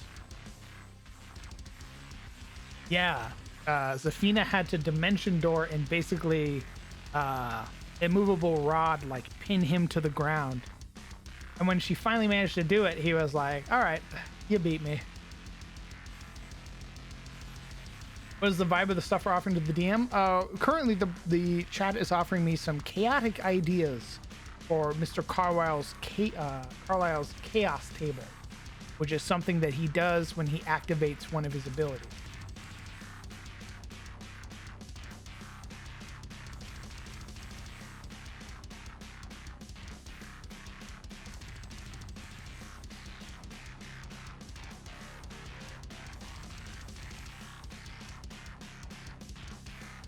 Oh, actually, playing off of that one.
Everyone gets hurt with the levitate spell. Polymorph himself and the party into random CR3 animals.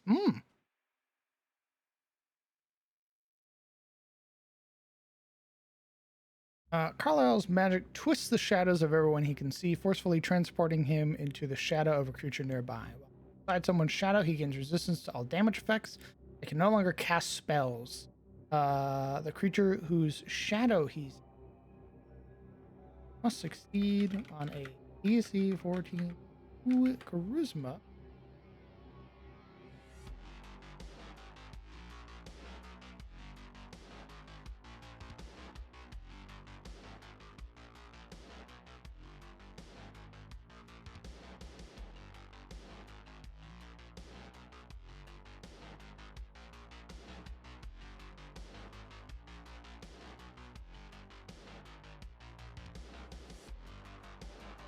All right, so how about this? Shadow Conflux. Carlisle's magic twists the shadows of everyone he can see, forcefully transporting him into the shadow of a creature nearby. While he's inside someone's shadow, he gains resistance to all damage effects but can no longer cast spells. The creature whose shadows he's in must succeed on a DC 14 charisma saving throw or become controlled by him until the start of his next turn. So it will randomly teleport him into somebody's shadow, and then he takes that person over until the start of his next turn.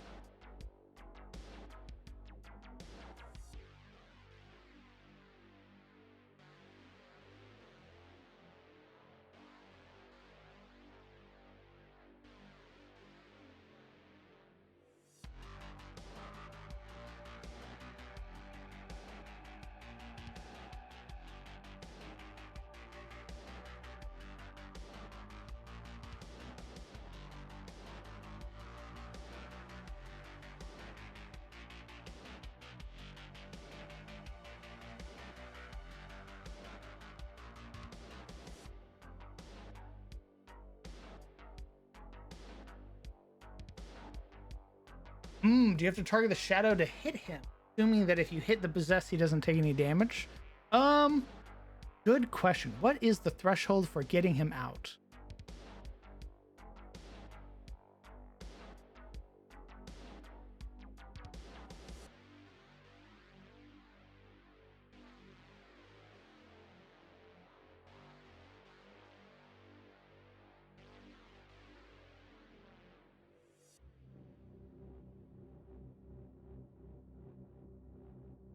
because it's only supposed to last for 1 round. So he's going to, on his turn, teleport into you, right? On your turn, he's going to take your turn to do something. And then at the end of the turn, once it gets back to his turn, he's forced out.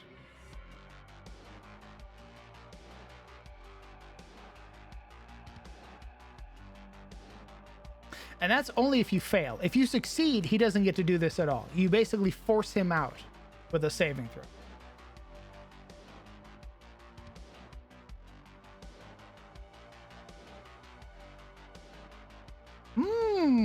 What about radiant fire damage if it's bright light diminishing? Does the party have any lanterns or torches? Light source and stab into the shadow to take him out of it? Okay. Also, hello, Legion. You've currently joined us in the middle of building Mr. Carlisle's character sheet.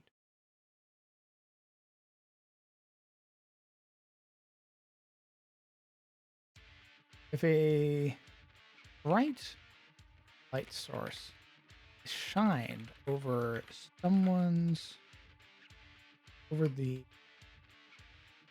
best character shadow, Carlisle must succeed on a DC 14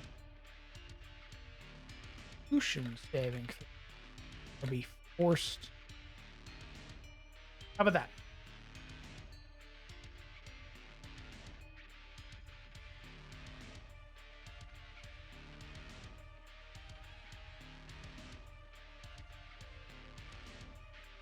If a bright light source is shined over the possessed character's shadow, Carlisle must succeed on a DC 14 con saving throw or be forced out. What kind of enemy are they? They are a chaos mage.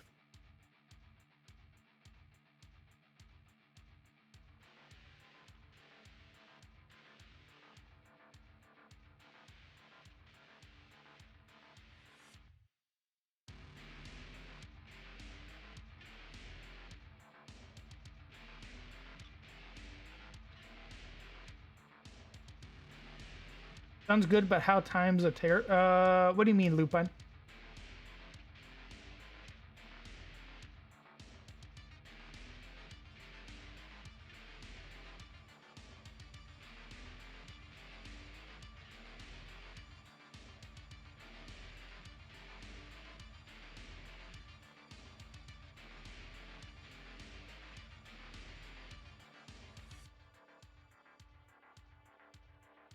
How many times can a person shine a... Well, you would basically spend your action to do that. So it's once, like, you would get to do it once per turn. If the whole party's basically committing to shining light on him, then that's fine.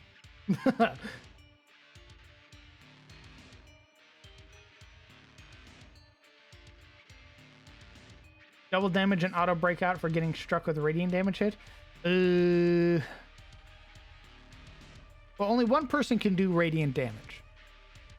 Only one person in the party can do radiant damage. Oh, that's a good idea, Lee. Does it have to be non-magical light? I don't think anybody has dancing lights. I know that the one person does have lights. That's Isolde.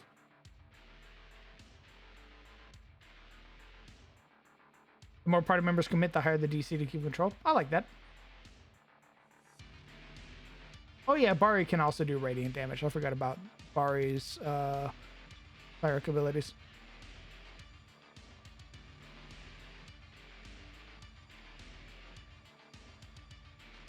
Every additional increases the DC by...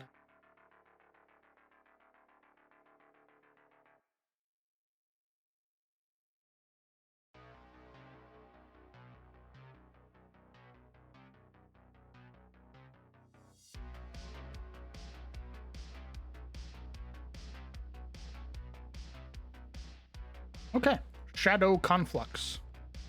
Carlisle's magic twists the shadows of everyone he can see, forcefully transporting him into the shadow of a creature nearby. While he's inside someone's shadow, he gains resistance to all damage effects, but can no longer cast spells. The creature whose shadow he's in must succeed on a DC 14 Charisma saving throw or become controlled by him until the start of his next turn. If a bright light source is shined over the possessed character's shadow, Carlisle must succeed on a DC 14 con save or be forced out. Every additional light source increases the DC by 2. If he's forced out, he'll teleport back to the spot he was previously occupied.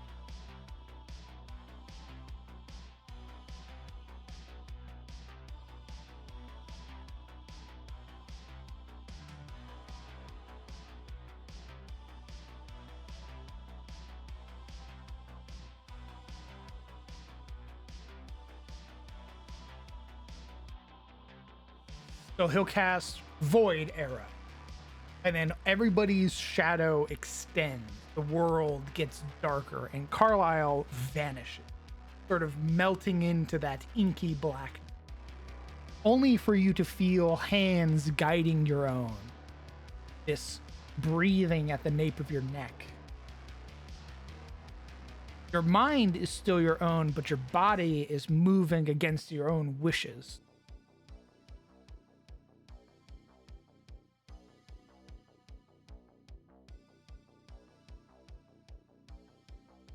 I imagine the visual is like a puppeteer.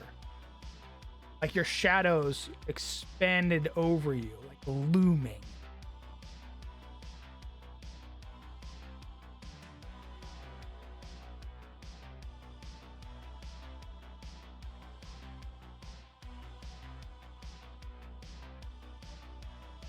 Yeah, this is going to be the party's first interaction with a dark friend.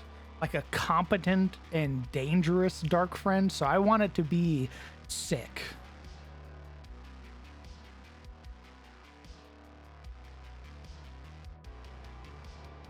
An offshoot ability, perhaps, if Carlisle decides not to commit, he can shadow jump. I think we're gonna take your previous ability that you talked about and like swap everybody. I think we're gonna make that one of his 6 dice. How much can the VTT do? Could it automate something potentially tedious, like giving everyone a vulnerability to a random damage type? I'm certain you could do macros, brother. Generally, I do all of that stuff. So.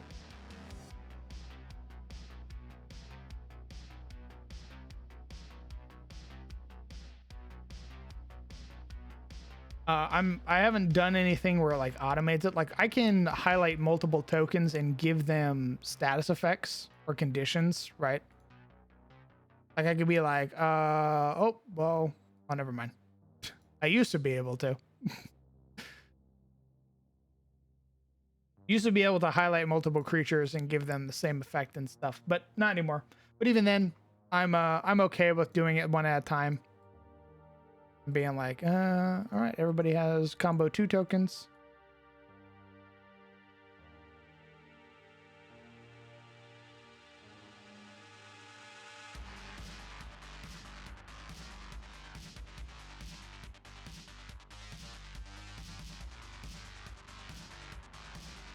What is a dark friend? A dark friend is not a original creation of mine.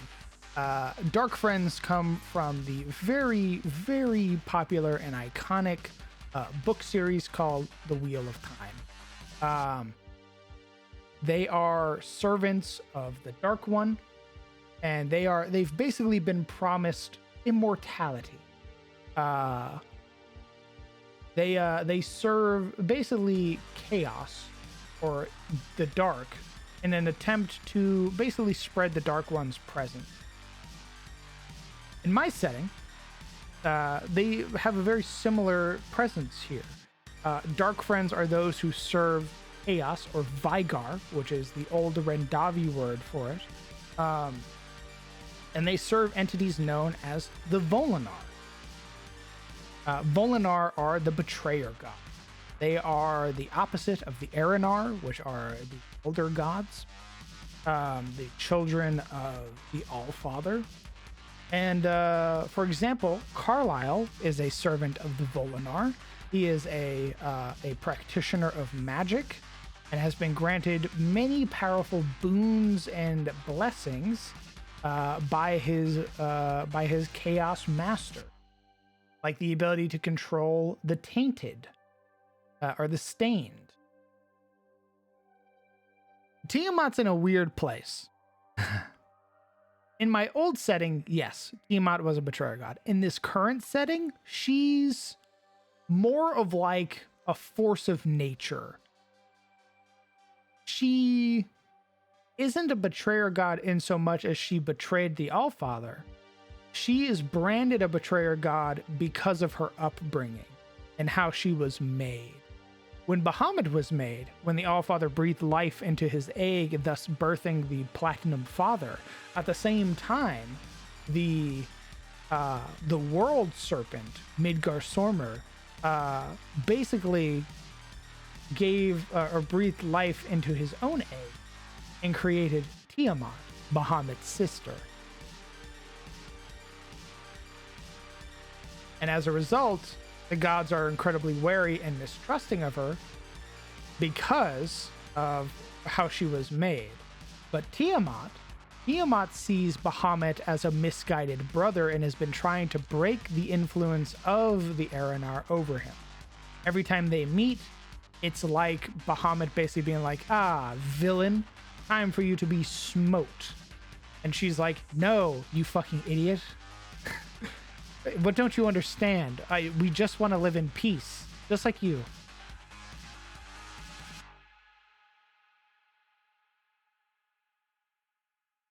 Versus something like Soromor, which is the cloaked serpent. That motherfucker's evil. That motherfucker's the patron Volinar of like thieves and assassins. Maybe a bit macabre, but an ability that makes people taste blood in their mouths. Make a wisdom saving so that see through the lesion. Ooh. I do like that. Yes, Tiamat does work alongside Victim Altaurus. Already a spell. I did see you put in a bit. Don't know if you can. Affable nature. Carlisle's duplicitous and charming nature affects even those who wish to cause him harm. Those who haven't made an attack action against towards Carlisle gains disadvantage. That's an interesting one.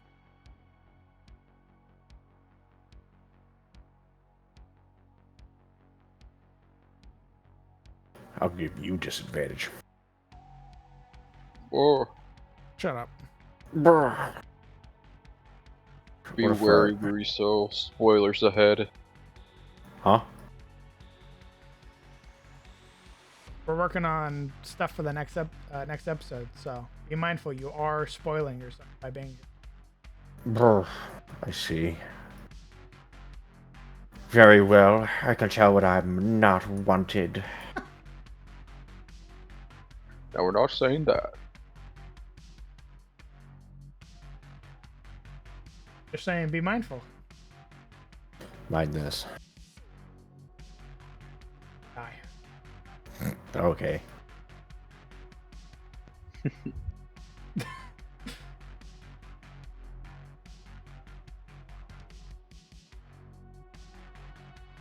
I'll be right back. I'm out of water. When I come back, we're gonna keep adding stuff to the chaos table. It's pretty spicy so far. Alrighty. Ooh, that looks awful. We're gonna have to adjust that. That looks fucking awful in the chat. Damn.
Come back.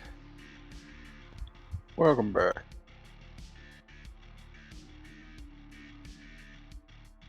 I give him 2 abilities. They're going to be his main abilities going forward.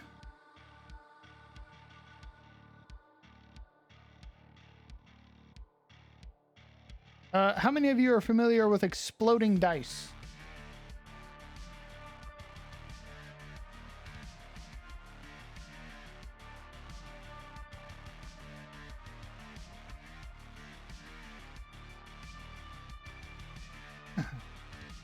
So the way that exploding dice work is, let's say you have a d6 and you roll. Well, on a 6, it explodes. You then roll the dice again. If you get a 6, it explodes again, and you roll. And you keep rolling until you don't get a 6. Thus allowing you to potentially roll forever. It's popular in a lot of systems. Usually D10 systems or D12 systems is where you'll see, and also D6s, obviously, is where you'll see exploding dice. There's a spell from 1D&D that is a very specific sorcerer cantrip. It is a D6 dice. On a D6, on a 6 roll for this sorcerer cantrip, you keep rolling the die.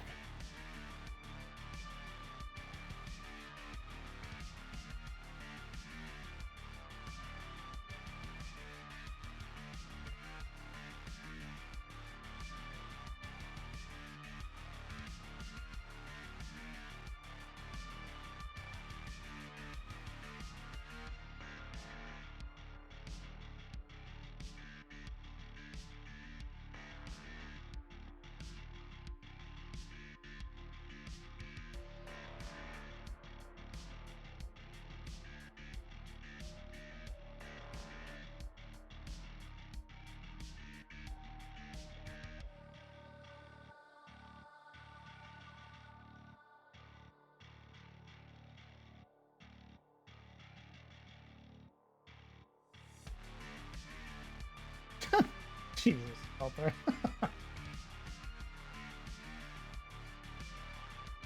Not sure about the enemy having it. Oh, interesting. I need to find the exact words anyway.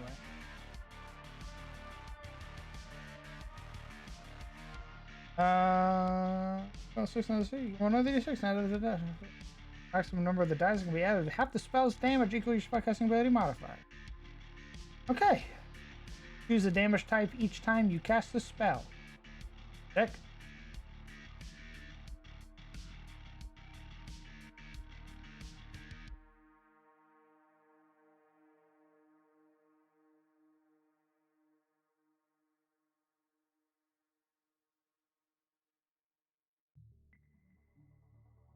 I figured it fit with chaos.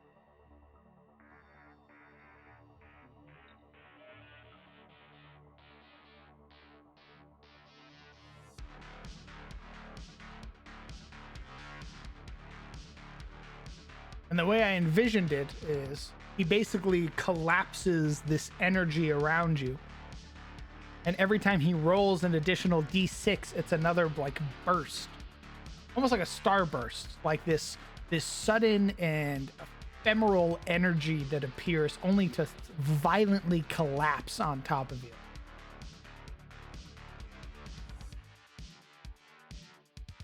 There is a limit. There is a limit, Elfie. Yeah, you can't roll forever. It is based on your spell ability modifier. So, for example, he could only explode 4 times.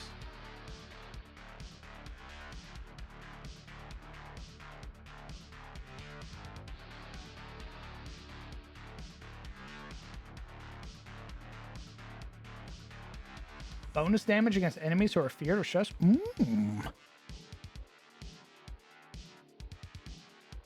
They're gonna fight Carlisle right here.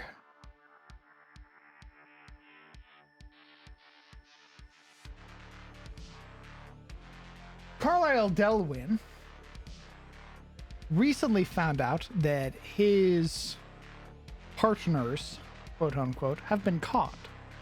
And not only that, they've been caught and are more than likely being questioned by the Wayfarer. Unable to retrieve the crest stone, Carlisle has gone to the nuclear option. If he can't turn Chandra against Durant's spear, thus inciting conflict and chaos, what better way to incite chaos than to use the very machine that Chandra did to summon a hurricane on top of Durant's spear?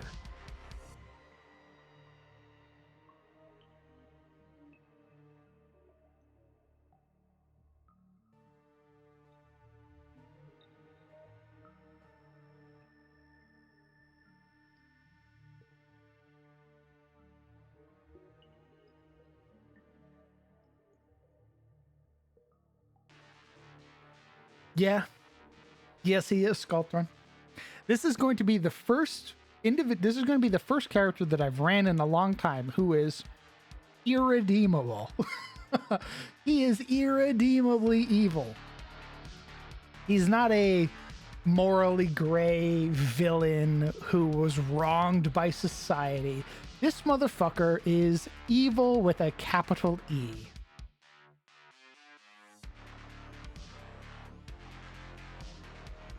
I can fix him. No, CPO, no!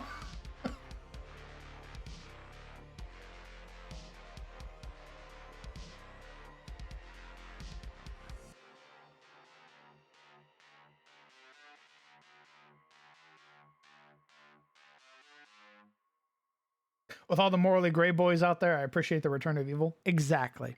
In my previous game, everybody was morally gray. It was all like nobody was truly in the wrong. There was always something.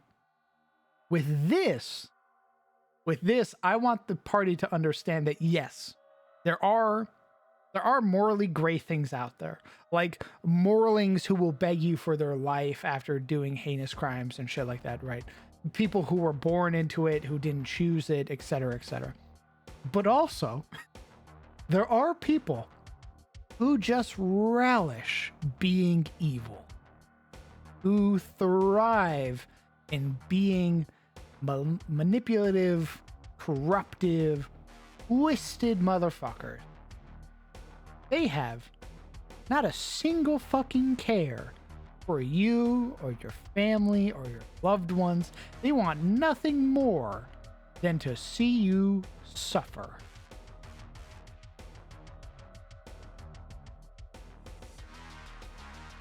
I want this to be a character that the party can basically kill and not feel any remorse. Like just a big old dub. Like we have made the world better by removing this fucker from the face of the earth.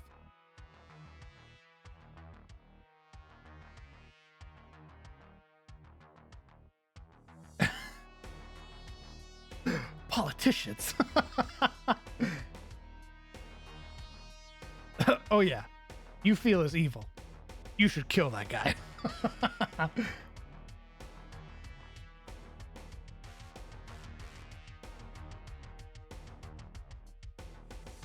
Favored by betrayers. A success, Carlisle gets a D4 roll to determine how many children of chaos congregates the presence of those who embrace their cause. I'm not certain I follow. Is that him rolling or somebody else rolling?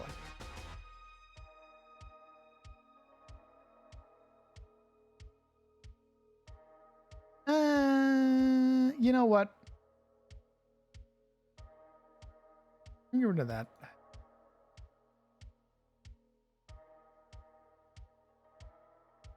I need to look up wild magic source.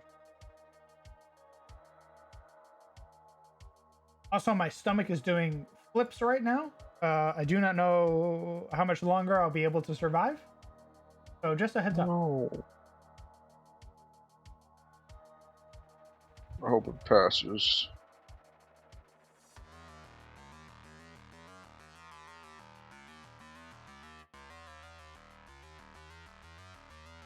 Oh, okay.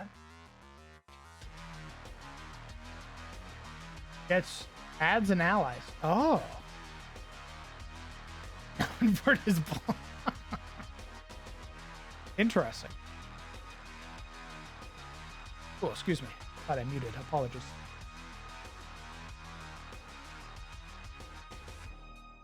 That's my stomach killing me currently.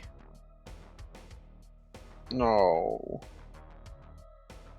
He has stained that are under his control, Legion.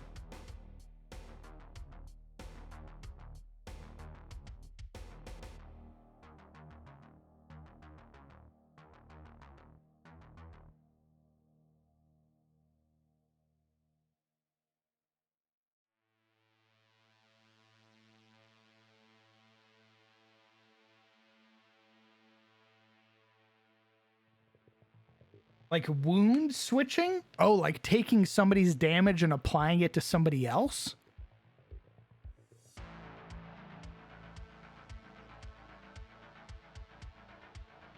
That's pretty cool.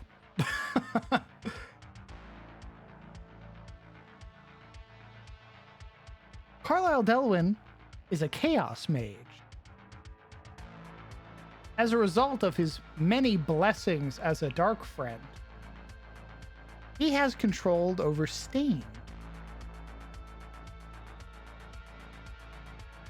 Like Shades, for example.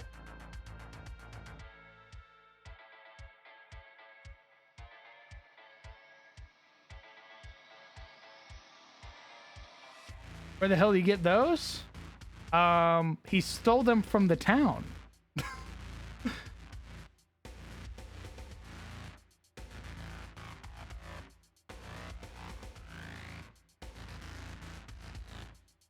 Good night, Mudkip. Thanks for hanging out, brother.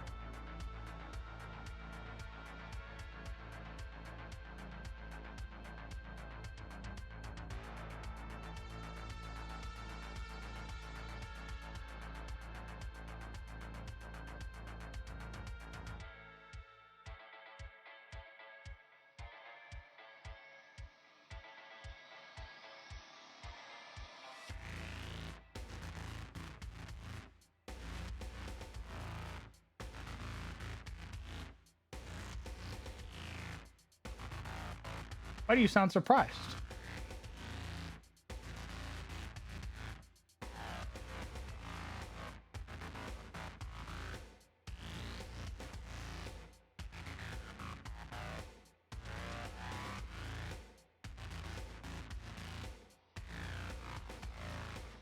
That's it's 9.5, but we'll round it down. So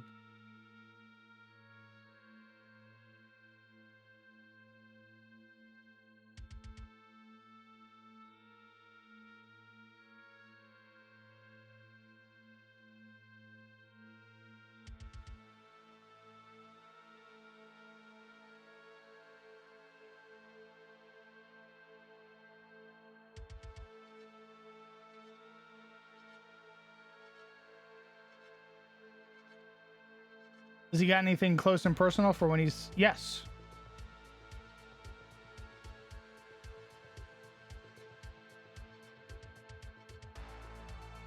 He's got chaotic teleport, where he can reach out and touch you and teleport you 15 feet away.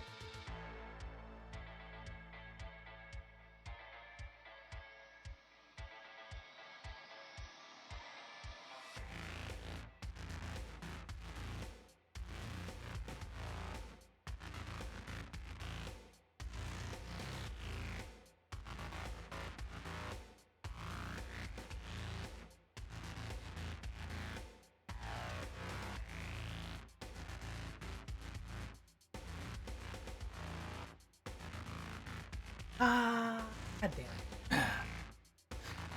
it. Okay, so here's the big thing. I really want to keep the chaos table. I really want to keep the chaos table.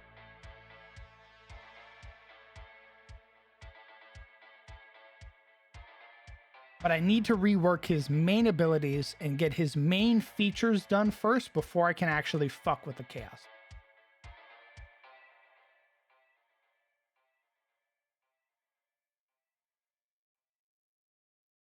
Yes, Hale. Correct. So this is how I work. I want my guy to be able to do his one cool ability, and then after that, if the party fucking kills him, dope. As long as he got to do his one cool ability. Like, if he gets to reverse the rain, like his effect hits, everything stops for a moment, there's that like reverberating effect, and then the rain begins to fall upwards. Sick. Party can kill him, no issue. Just a peek behind the curtains bit, was this whole stolen gem of Chandra always a Dark Friend operation? Yes. Yes.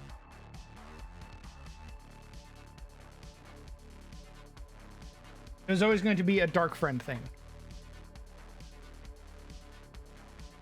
Initially, it was meant to be that all three of the gentlemen involved were Dark Friends. But then I started to play with the idea of like throwing in a little of that morally gray situation in there where like technically one of them was mind controlled and the other one didn't know that he was mind controlled, so he went alongside with it.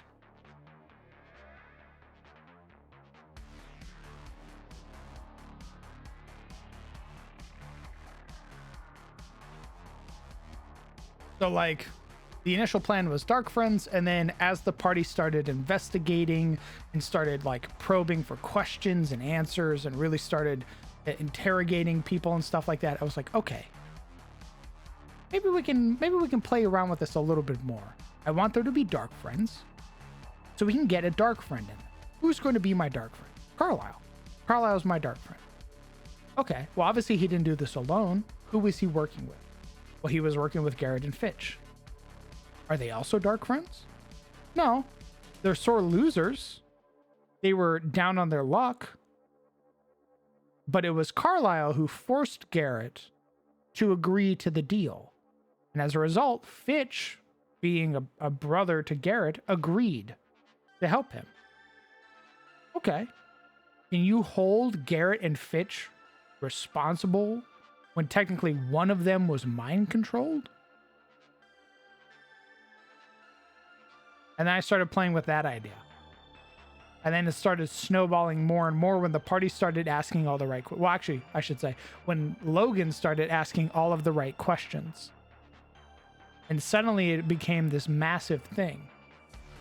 All of that roleplay last session, phenomenal. 10 out of 10. That's a great idea, Choco.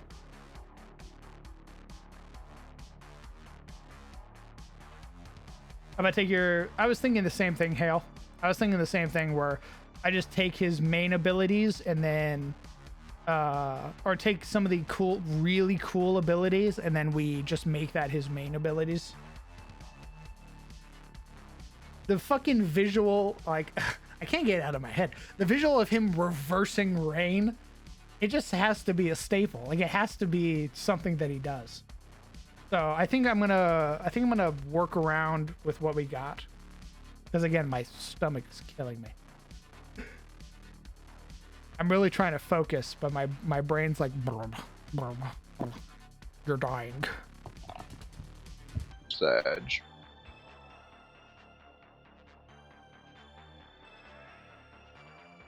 It sucks too, because like I haven't gotten to eat from like I got Raising Cane's, right? I was trying to remember the name of it. I haven't had Raising Cane's in like 5 fucking months. Because A, it's expensive. But there was a deal recently, so it was really cheap. I haven't had it in like 5 months. I was like, oh, hell yeah. I'll get some Raising Cane's. I like their Texas toast. Their chicken's pretty mid, but otherwise it's fine. So I had some. And then like now my body's like, oh, all that grease that you haven't had in like 5 fucking months, I'm gonna fucking kill you. You lost your tolerance. I think it's Time to literally that. pay. I've lost like 30 pounds. So my body's like, hey, you need to fucking stop. Whatever the heck, like whatever you're trying to put in me, you better knock that shit off right now, or else.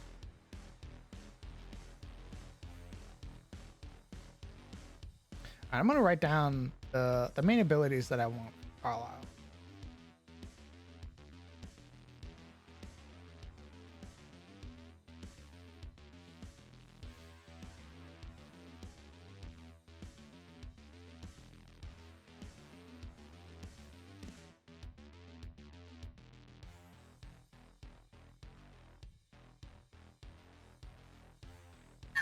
It's not a good thing, Leech, that I've lost that much weight. It's not a good thing.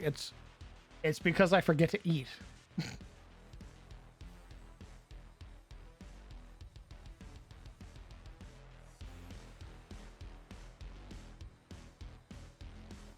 Then again, I've always sort of been this weight. Like, the only time I wasn't this weight is when I was in the Navy. And even then, I was still 200 plus pounds. So to join the Navy, I lost like 50 pounds. And then in the Navy, I lost like another 40, right? So I went from like 290 down to 200. And then while I was in like peak physical condition, I was like 210. I get out, I go back up because I'm living a very sedentary lifestyle. So now I'm fluctuating around like 250.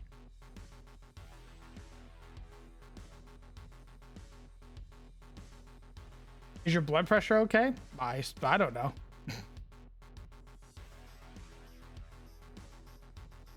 I used to be a doctor. I'm not one anymore.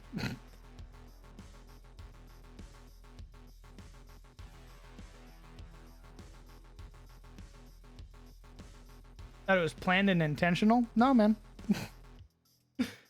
There are sometimes where I just eat like one meal a day. I forget what it's called. I think I'm technically doing something called like intermittent fasting or whatever, just on accident.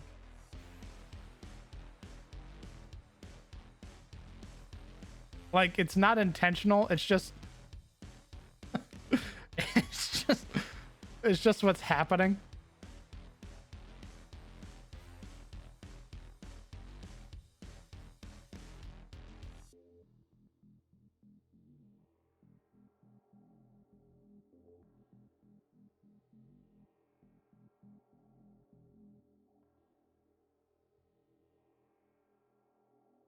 $290 to $200 is crazy good. Thanks. For the first 50, I starved myself. So one of the most iconic stories that I've told many times is the first time getting to RTC, and I meet my HM1, who is the basically the man who shaped my mental fortitude. We meet. He meets everybody in our division, and he's like, "Go ahead, tell us what you plan on attempting to become." And he gets to me, and I tell him, "Well, I would like to become an FMF corpsman." And the look on his face should have told me that I fucked up, because I didn't see it yet. But he had an FMF. What it's called now. It's been so long. He was an FMF corpsman himself. He was a greenside corpsman. I didn't know at the time, and he took that as an affront in a very like challenging sort of way, but in like a good way, if that makes sense. Because understandably, I was in very poor shape. I get there to RTC, and our first day of PT, I can't even do a push-up because I had starved myself, right? I had lost 50 pounds to make the physical, but as a result, my body ate itself, right? So it ate the fat, and it also ate the muscle. Yep. So I'm trying to do a push-up and I can't. Like, my entire body physically shaking. Like, I'm gonna die. And HM1 walks over and he sees me struggling and he goes, you know what? I can tell you the only thing you're going to be good for as a corpsman. Crowned. You want to know what that is? The only thing you're going to be good for as a corpsman is to take home the letter that the Marines carry in their shoulder pocket to their families, so you can tell them that you fucking failed to save their lives. And then he walked away.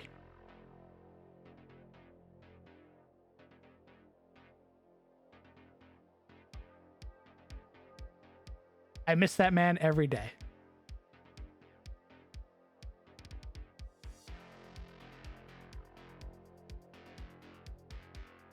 He beat my ass every day.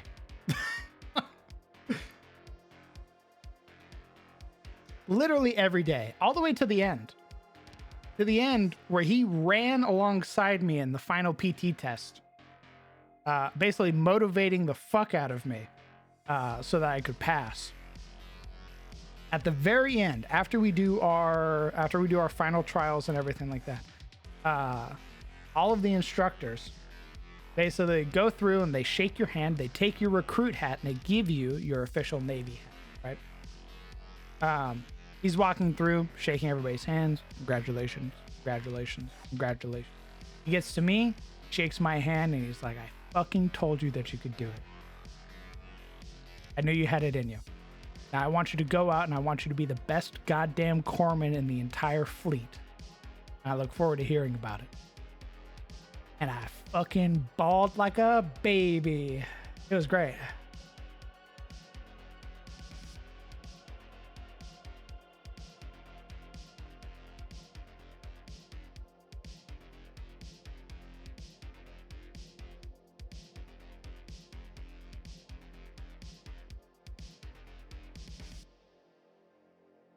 Even better when you met my parents. Because you can invite your loved ones out to see your graduation. And our division was in charge of the actual graduation, right? So like we didn't do all the marching and shit like that. But we were in charge of overseeing it and planning it. And he meets my mom and my stepdad. And it was great. It was basically, imagine having like the greatest hype man ever. Basically, they're just spitting facts about you nonstop. Also throwing in a couple digs from here to there, but 99% of the time was just him basically elevating you.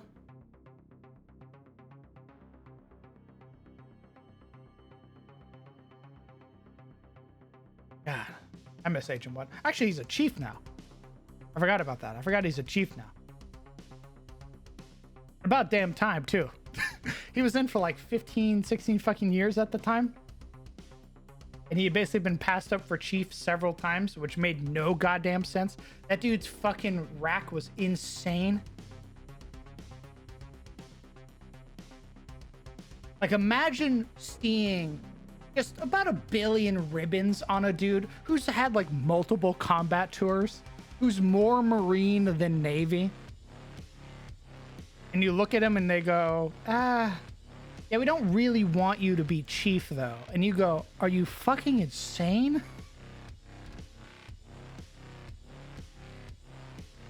Yeah, just keep him as an E6 for forever. I'm sure that'll go over great. Super. What's going on, brother?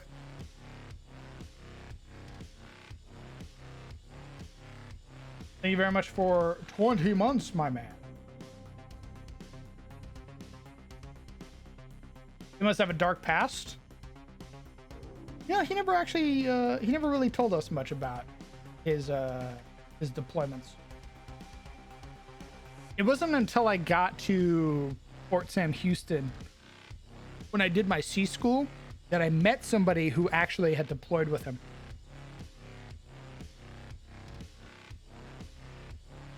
Yeah, the bureaucracy in the military as a whole fucking sucks. Like the whole like politics with like, you know, higher ranking individuals and shit like that is just absurd.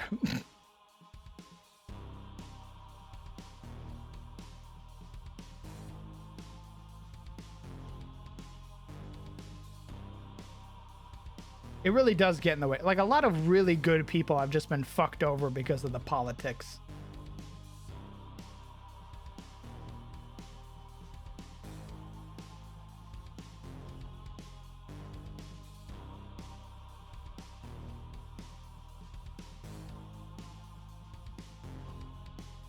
God damn it, man. Oh,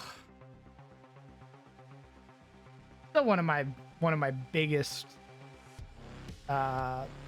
sort of hatred moment, like one of the moments that I felt like genuine like anger over, was we had just gotten our orders at C school. Like, everybody graduated.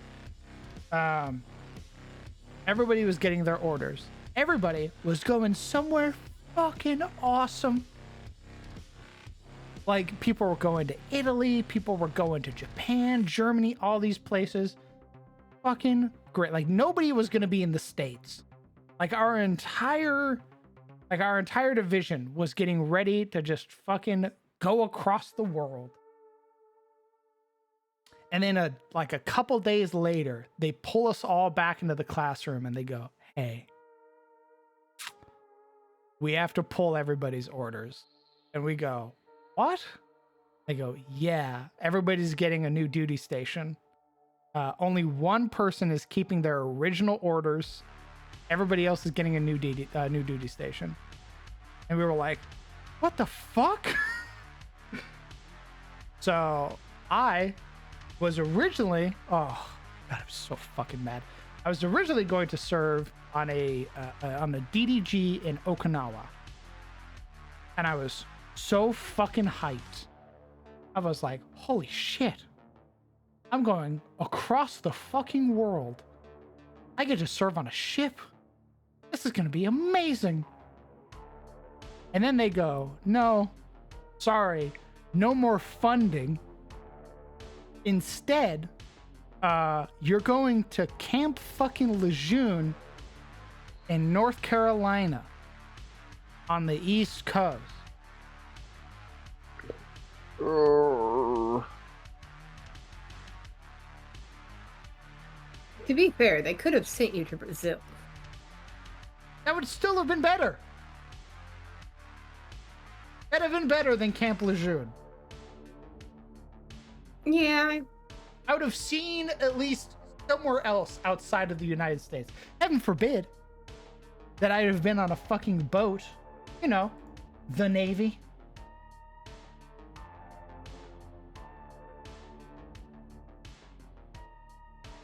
Hello, Spark. Hello, Zevis.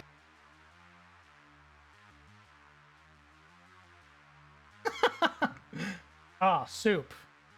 Gorgeous. Fantastic. Beautiful. Yeah, funding. Yeah.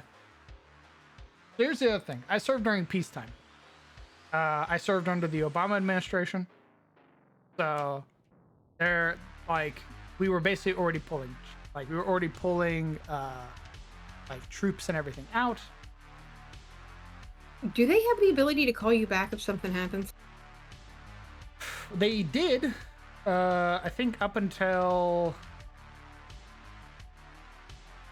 2 years ago, based on my contract. So I think it was 6 years after I got out that they could have called me back at any time. Like, they couldn't.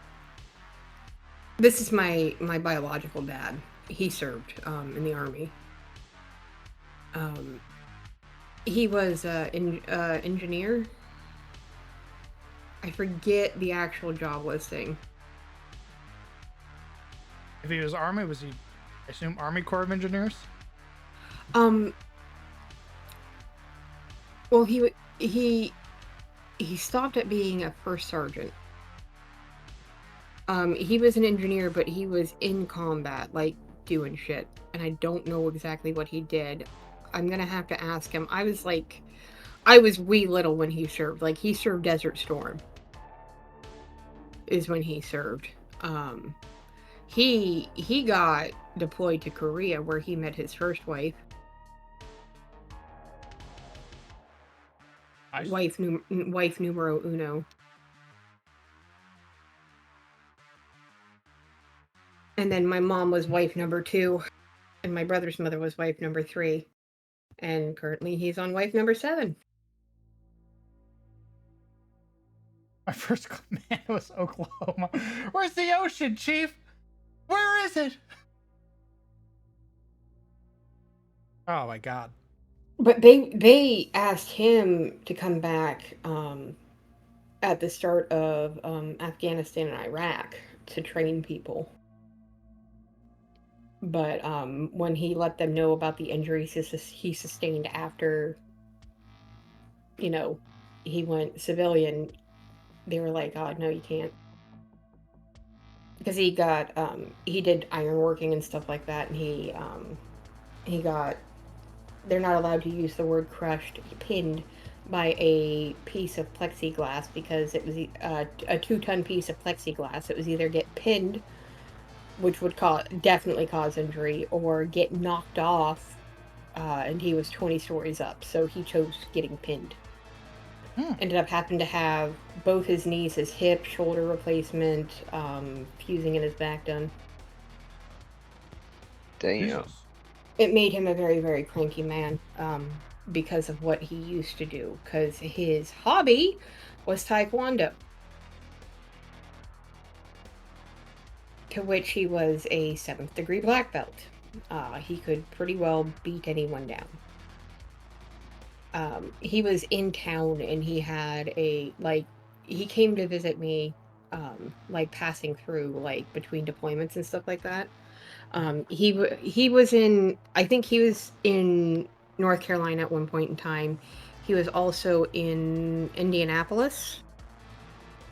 I remember going there. He was in Michigan, and he was in... God, where was that other one? I think it was just North Carolina, Michigan, and Indianapolis.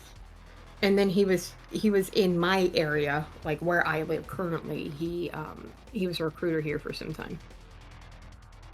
And that's how he met my mother.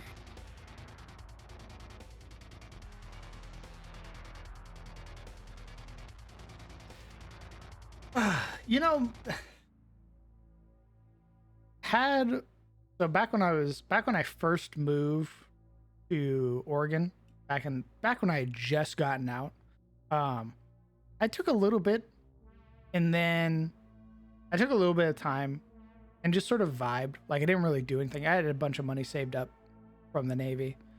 So I basically just vegged out for a year. And then I was like, fuck, I really miss being a corpsman. And had the fucking recruiter not ghosted me, I think I'd be in the Navy right now.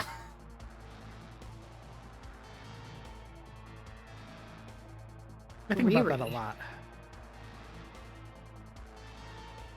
Yeah, the recruiter in Oregon was a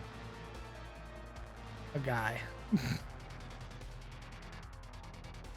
I mean, Atomic was about ready to get on the frickin' bus to go Air Force before wife number 1 stopped him.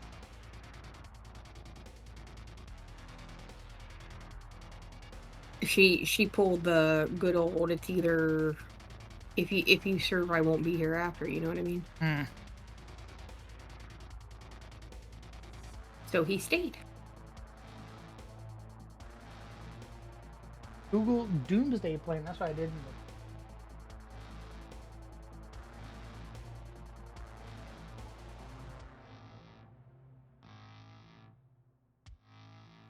I told you I scored a 92 on my ASVAB, right? Well, they were all excited up until the moment they realized I was on ADHD medication.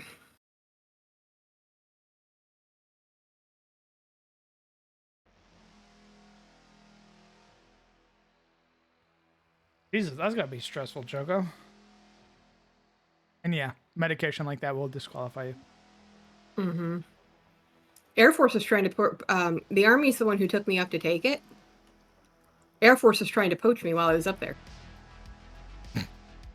Yeah, I mean, makes sense. 90 plus ASVAB, of course. I remember, because the recruiter picked up, like, he picked up me at my high school. Like, I got out of school to go up and take my ASVAB. Like, he got me, and then he picked out, we picked up, like, a couple kids from other local high schools before we went up, because we had to go up to Cleveland. And, I was just laughing so hard because, you know, he printed out the jobs list for everybody there. There were 4 of us, and, you know, the one guy had like 1 page, the other guy had like 1 page, and then there's me with 5 pages of possible jobs. And he's like, most people have real problems with the you know, the circuitry part of it. And he's like, and you didn't. I'm like, my grandpa was a electrician, and he always talked to me. Well, like, my grandpa pretty much babysat me, when I, like, from age 3 to 6. Like, the reason why I have, like how I talk and everything, I have no illusions of being ladylike, you know that, right, Ground? Mm. And that's because I was raised by men.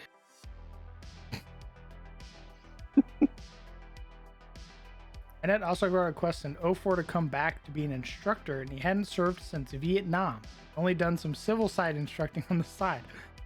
Start of the Iraq stuff is wild for that. Damn. Yep, that's what happened with my dad, because he had actually already served on that terrain. Drunkdorf, thank you very much for 6 months, brother. Incredibly kind of you for half a year with your Prime Gaming. Appreciate it, my man. What are these new message effects? Holy crap. There's I have new bit message effects available.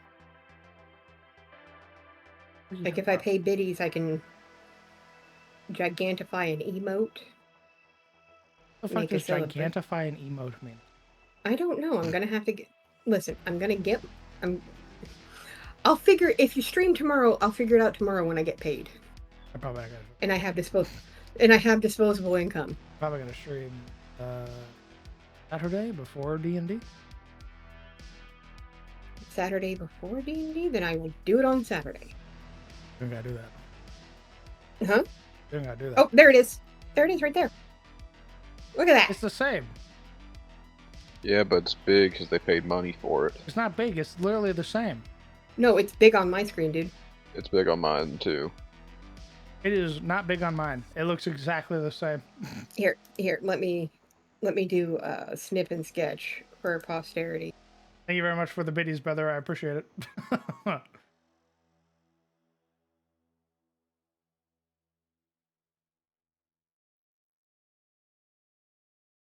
All right, come into your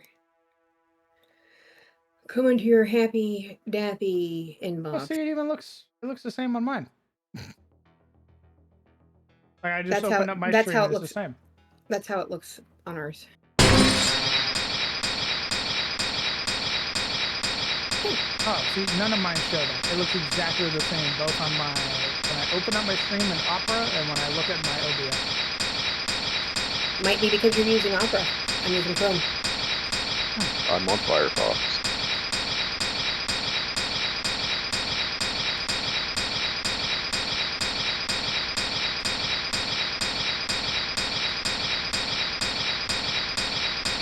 Got 99 on my ASVAB. Recruiter didn't want me to talk to the Air Force guy.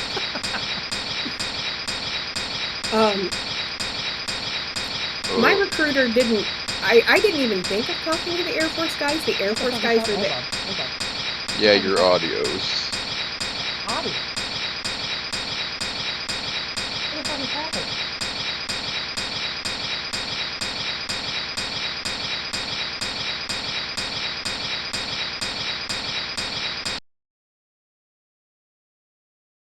What the fuck is happening?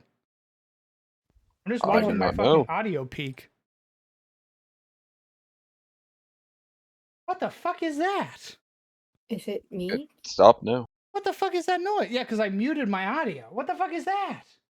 I don't know.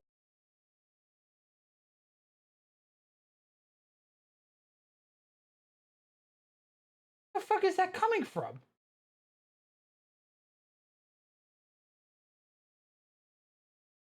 Mm-hmm.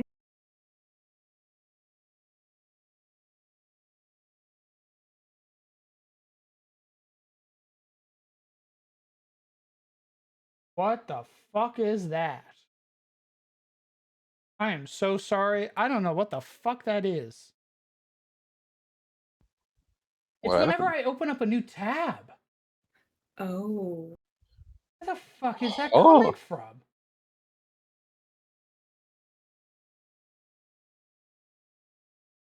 I'm gonna fucking. Speaking of opera, it was their. It's their little fucking game. It had an error, and that's its fucking error noise.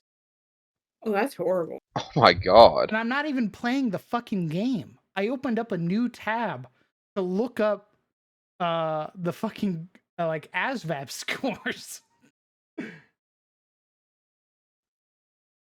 Jesus. That's weird and dumb.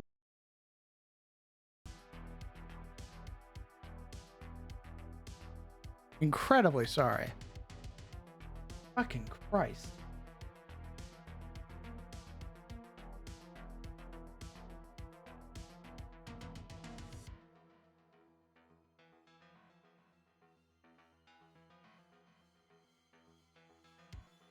I'm not nearly that smart.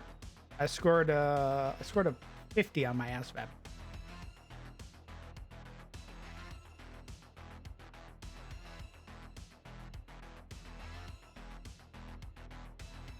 I know I about pooped myself when I saw the words nuclear engineer next to one of the jobs. And then also nuclear physicist. I'm like, what? Nukes are so fucking funny, bro. They are the weirdest people I've ever. I thought it was a joke.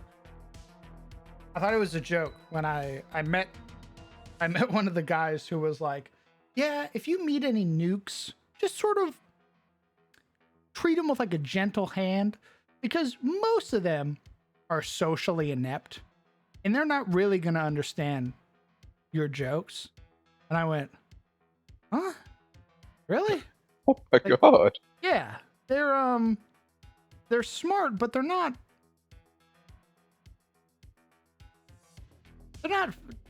like you and I. I went, oh, I was dark humor before dark humor was like acceptable. Like, that's because you didn't go nuke.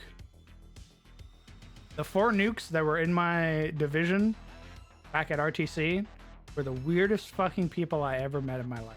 oh no, I have no illusions on whether it was weird or not. I was strange. I was a strange ranger. But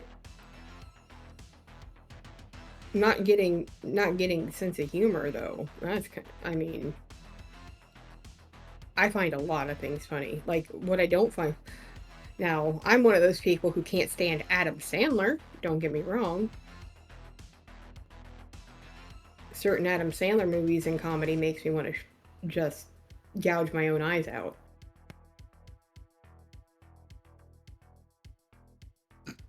Element, thank you very much for 10 months, brother. Incredibly kind of you. Now, the Chris Farley stuff had me dying. Like, it was really weird. Like, I loved Chris Farley, and I love/hate Adam Sandler. Depends on the movie. That's usually how it goes. Was gonna be nuke? I mean, yeah, with a fucking 99, you better have. Like, if your choice is to get almost guaranteed job security post-military, along with like secret clearance everywhere you go, yeah, man, you better take that shit, even if it makes you awkward.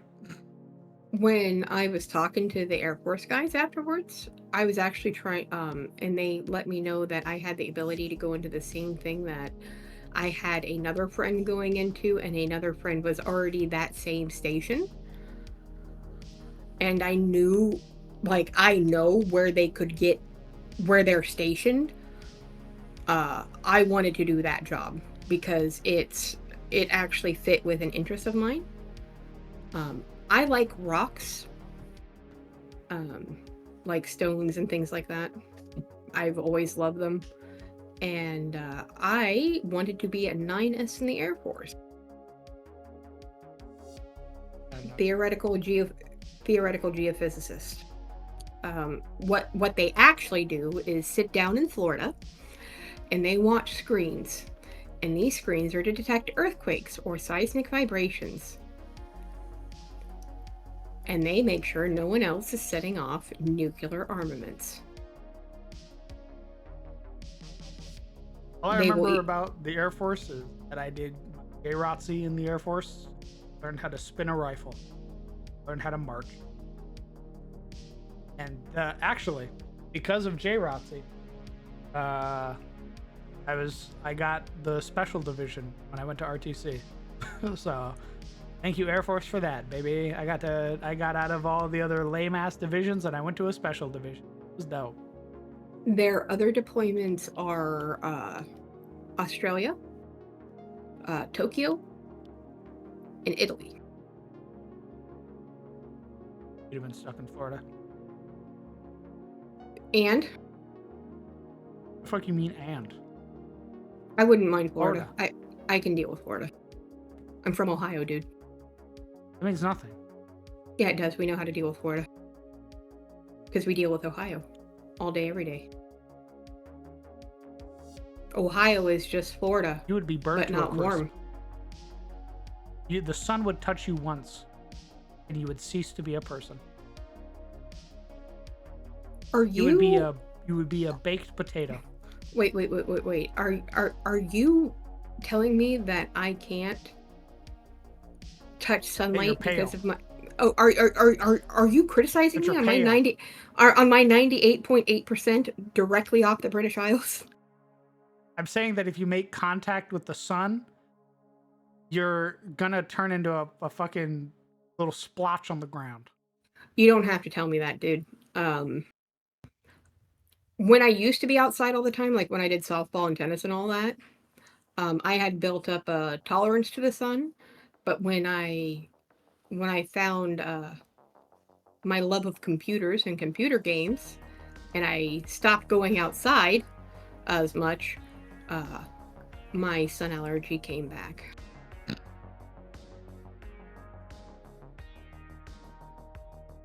And that was painfully apparent when I worked for one of the great evils of cable companies that I will not name, and I got to go to the Dominican. I'm like, yeah, SPF 75 should be enough. It wasn't enough. My body. It wasn't enough for Atomic either, dude. But he got it on his shoulders and his face. Me, unfortunately, I got it on my shoulders and my face, and I have appendages that stick out that can get the top of them sunburned, that he does not. The most painful sunburn I've ever had. I went with Momo to celebrate her mom's husband, who was in the Marine Corps. He was getting honored at the Cubs game. So we all went. It was a great time. Had a fantastic time there. We weren't even in the sun, and we both got sunburned because of the reflection off of the metal. We both got home, and we looked at each other, and we went, "Are you sunburned?" And she went, "What?" I was about to ask you the same thing. I went, "What? We weren't even in the fucking sun. What the fuck are you talking about?" Then we went to different bathrooms, looked at ourselves, and I went, "Holy shit."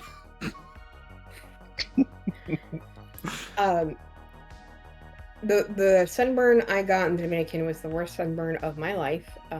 I had blisters on the top of my boobs, on my shoulders, and on my cheeks and my nose. It made my freckles come back. Because I freckle very easily. So I had the stripe. I still kind of have the stripe of freckles going from cheekbone across my nose to cheekbone. And it made the sun, being out in the sun, made the red come back out in my hair. So the Dominican's like, you thought you weren't a ginger anymore. No, no, no. And survive the yeah, man. I can't even survive the United States. What makes you think I'd survive the Philippines? I'd fucking explode the moment I get to the Philippines. Legion, I have taken one of those genetic tests, and when I say that I am 98.8% from Ireland, Scotland, and England, I'm not lying. I know the sun is my natural enemy.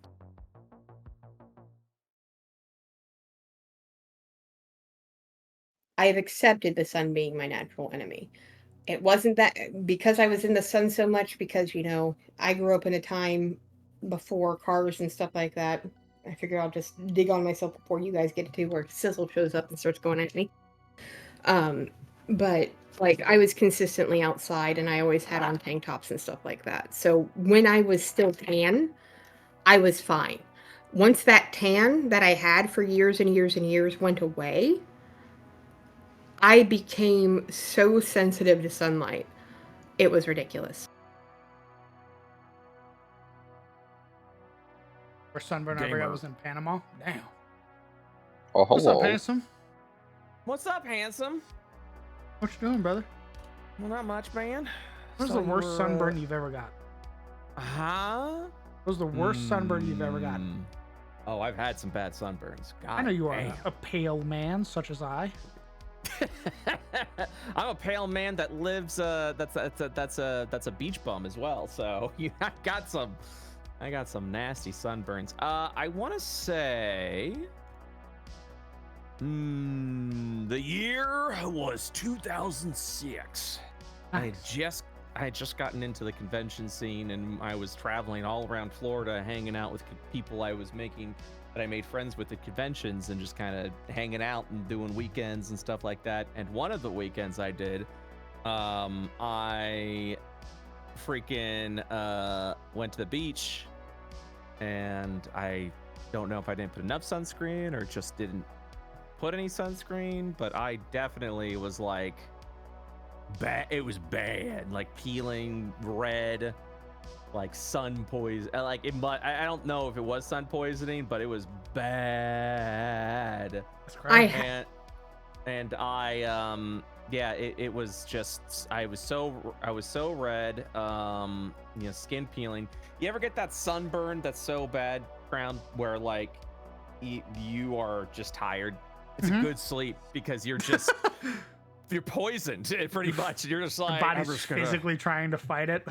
Yeah, you're like, your body's like, just go to bed and we'll take care of this, and you're just like, yeah, it was okay. that.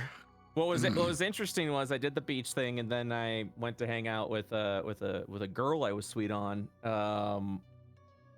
At the evening afterwards, like I came back, and we hung out till like 4 or 5 in the morning, and she gave me like her thing of aloe because I was sunburned so bad. And so I went home and was like, slathers in aloe, lays in bed, falls asleep. Lays on a towel. Yeah. Oh, yeah. And you're just, yeah, that's, yeah. You got a good sunburn when like, because I'll start to crisp up a little bit, even if I'm like out in the sun for like, 15, 20 minutes without any sunscreen on. Like I won't get a sunburn, but I'll get a little red, and then you'll feel it when you go to bed. You'll just be like a little tired because your body's like, yeah, we're trying to fix all this up, man. So why did you ask? It was just a conversation we were having, and you joined right at the perfect time. Yeah, and that was a perfect answer. I had an answer for it. Crazy. I was in the 6th grade back then. We had a 5-day trip, and I'm pretty sure we had sun poisoning because after that we didn't go back outside. Like we stayed inside the very next day to make sure the sun didn't touch our poor pale ghostly bodies. And we just, we used a VPN and we watched because a lot of the stuff that we had access to we couldn't watch down there. And so we used a VPN and we just like because I had like for the cable company I worked for, I literally had like every premium channel free. I had every channel. So since we couldn't get like cable down there, I just watched a bunch of like Showtime and HBO and stuff like that. My husband and I were putting it up on the screen in our room. Getting room service, drinking mimosas, and then when the sun went down, we went to the nice little restaurant there. But the very next day, I was covered in blisters. I looked like somebody pretty much dumped a pot of scalding water on me. And I thought about my life decisions and how I'm just going to act like I'm a vampire and never go outside again during the daytime. It was 2007. I was in 7th grade. Mm-hmm. I didn't listen to my mom when she told me to make sure I wear sunscreen when I go to the fucking field trip out to some really cool water park in Arizona. You're like, fuck you, Mom. I don't need to know what you're doing. I was like, I'm sure. fine. No, I put it on, but the thing is that you're meant to put it on more than once. Yes. I put it on once and I was like, there, I did it. How to go enjoy Immune the from park. the sun forever. Correct. I proceed to come home, and I don't really feel anything at first. And it isn't until I get to my room where I pull up my laptop, lean back, lean on my back, and I go, oh, and I quickly shoot up, and I realize my entire fucking body hurts. Realize everything that I'm holding hurts. My shirt, touching my skin hurt. Mom walks into my room. She's like, "Hey, are you? Oh my god." I don't go to school the next day. They're gonna take you away from me. You moron. I just remember laying on my stomach with my the very first MacBook at my mom's that she handed down to me, fucking giga massive, and I'm playing old school RuneScape while I have aloe on my back, like physically can't move. If I move, my skin crinkles. You're just like, and those were the best days of my life. Was just playing RuneScape, not going to school. I'd do it again. Well, that was high school, baby. High school was the best years of my life. Everybody's like, God, I fucking hated high school. I loved high school, bro. Yeah, high school was great. I did JROTC. I was on swim team. I found out about video games. It was awesome. Dude, my high school years, I went to in the state of Florida, they opened a tech college, or there was like a big thing that they wanted to do where they were like, hey, we want to build this like multi-million-dollar facility. We think it's going to be really cool for the high school students. We're going to have college courses there. They can actually get ahead of on their degree. And nobody pays for it. So you're actually taking college courses and you don't have to pay for it. So you're finishing your high school your high school curriculum at this like tech building, but also you choose like a degree of focus. Mine was digital media, and you took digital media classes. You took college classes that are in your focus. So that's where I learned like Photoshop, all the Adobe program. Well, back in the day it was Macromedia and Adobe, but all the Adobe programs. And that is also how I started playing D&D, because a buddy of mine kept talking about D&D, like just in like passing conversation, like, oh yeah, this game reminds me of a thing in Dungeons and Dragons where it kind of does like this, but he was just being a little, I guess a little sheepish about it, because he wasn't blatantly like, yeah, I play D&D. He's just like, yeah, He was gauging your reaction. he was just, I was like, and then, but he was like, oh yeah, you know, I think that's how it works in D&D, or I've heard that's how it works in Dungeons and Dragons. And after about a, you know, I'd say about a few weeks of this, him and I were in the computer lab together, just working on shit. It was just me and him. I kind of turn to him and I go, hey man, you know, I've always been curious about D&D. You brought it up a couple of times. I don't know if you have played it or not, but do you know anything about it? Because I'm curious about it. And I mean, he looks around like, he's like, he's quiet for a moment. He stares forward. He looks around to see if anyone's looking. And then he goes, all right. Okay, look here. And then he opens. My place, 2 p.m. No, he opens up his backpack and he pulls out the 3rd edition player's handbook. And I go, what? And he's like, all right, this is D&D. And I go, so you just, he's like, yeah, I just don't.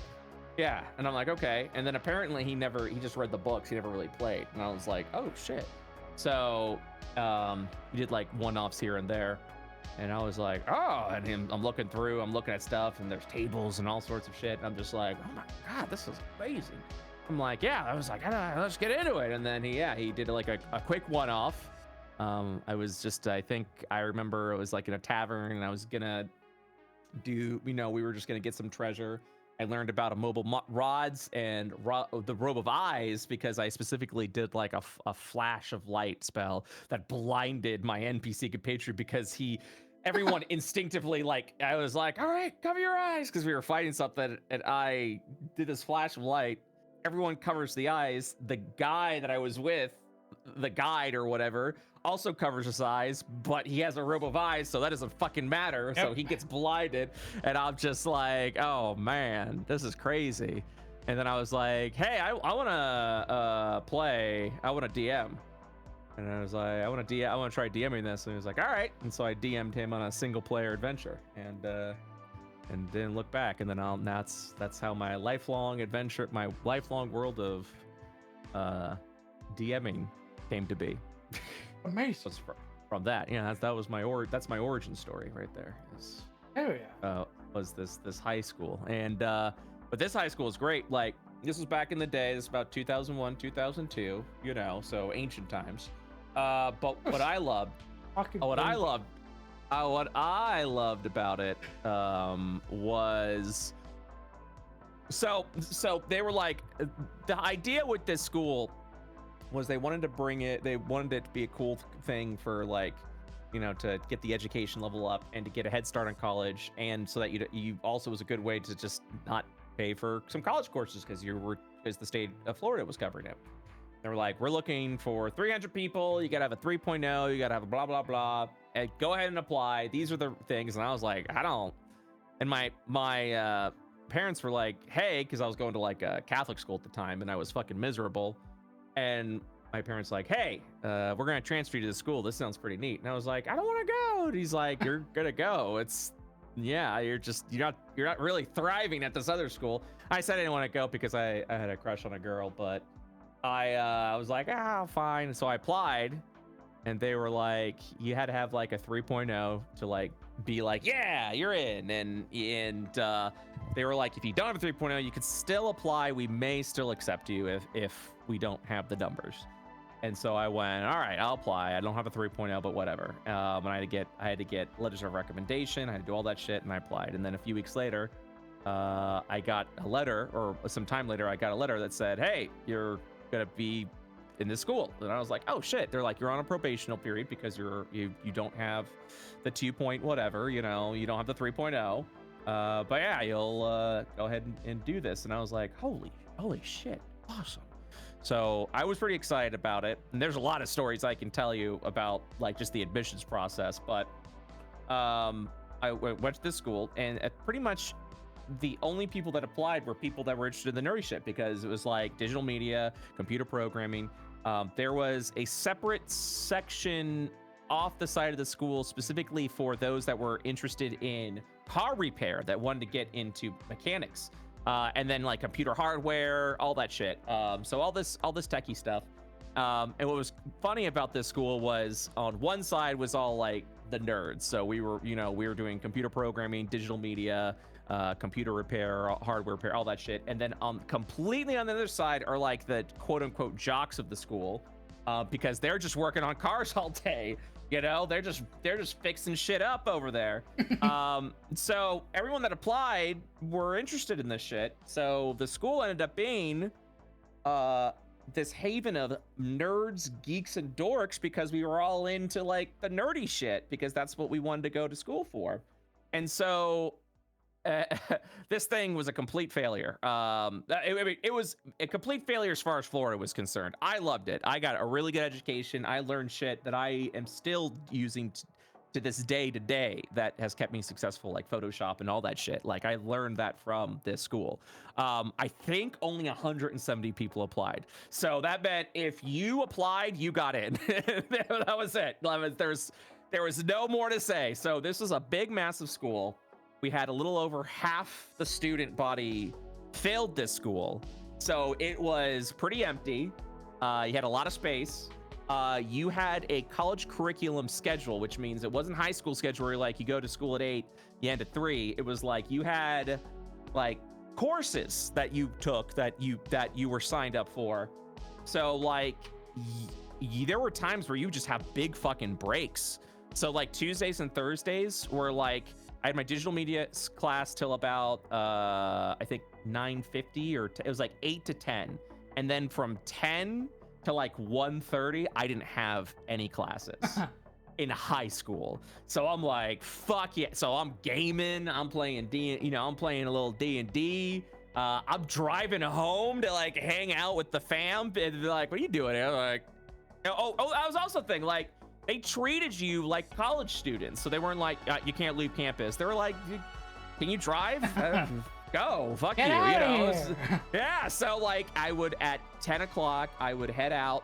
I would, oh my God, like I'm rambling on. I do apologize. There's just so many cool, like nerdy stories that I know people would appreciate. One of the cool things about this was the lunchroom. People were, this is how I knew it was nerd school. Everyone, like all the booths, that people were playing Magic the Gathering. Like there was magic going on, dude. I was playing Magic the Gathering with a bunch of students. Yes. People were bringing in their portable CRTs, and in around 2002, playing Smash Brothers Melee. In like during the lunch hour and during the breaks. And so like you'd be playing Smash with a bunch of people, and you're playing Magic with like randos. You're playing like randos around the school. You're playing Smash Brothers with randos, and then you're just making friends because you got a common thing. And it was just the craziest fucking, like the perfect high school experience for me for my junior and senior year. And it they did it for, I want to say 4 years, and then they turned it into just a trade school for the college. They weren't doing it anymore. Magic the Gathering in high school. So I managed to slide in. I managed to get in there like at the right time, and then the state of Florida was just like, yeah, this ain't working out. And it was like, come on, man. Because eventually what happened was they were turning into a dumping ground for people that weren't doing well in school. They're like, oh, just apply for the school. This is your second chance. So then like after the 2 years, you're starting to get like shit kids coming in and stuff like that. Then they stopped. They just stopped doing it. It was like 4 years and done. But yeah, that is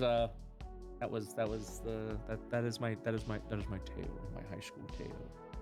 Magic the Gathering in high school brings back memories for me. Oh, buddy. I literally didn't get into nerd shit until after the. Oh man, you missed out.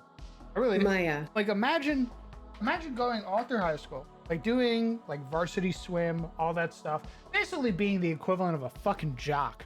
Yeah, you were the jock. You were pushing people in lockers. And then I get to the Navy. It's all the same. Hanging out with corpsmen, hanging out with Marines. I get out of the Navy.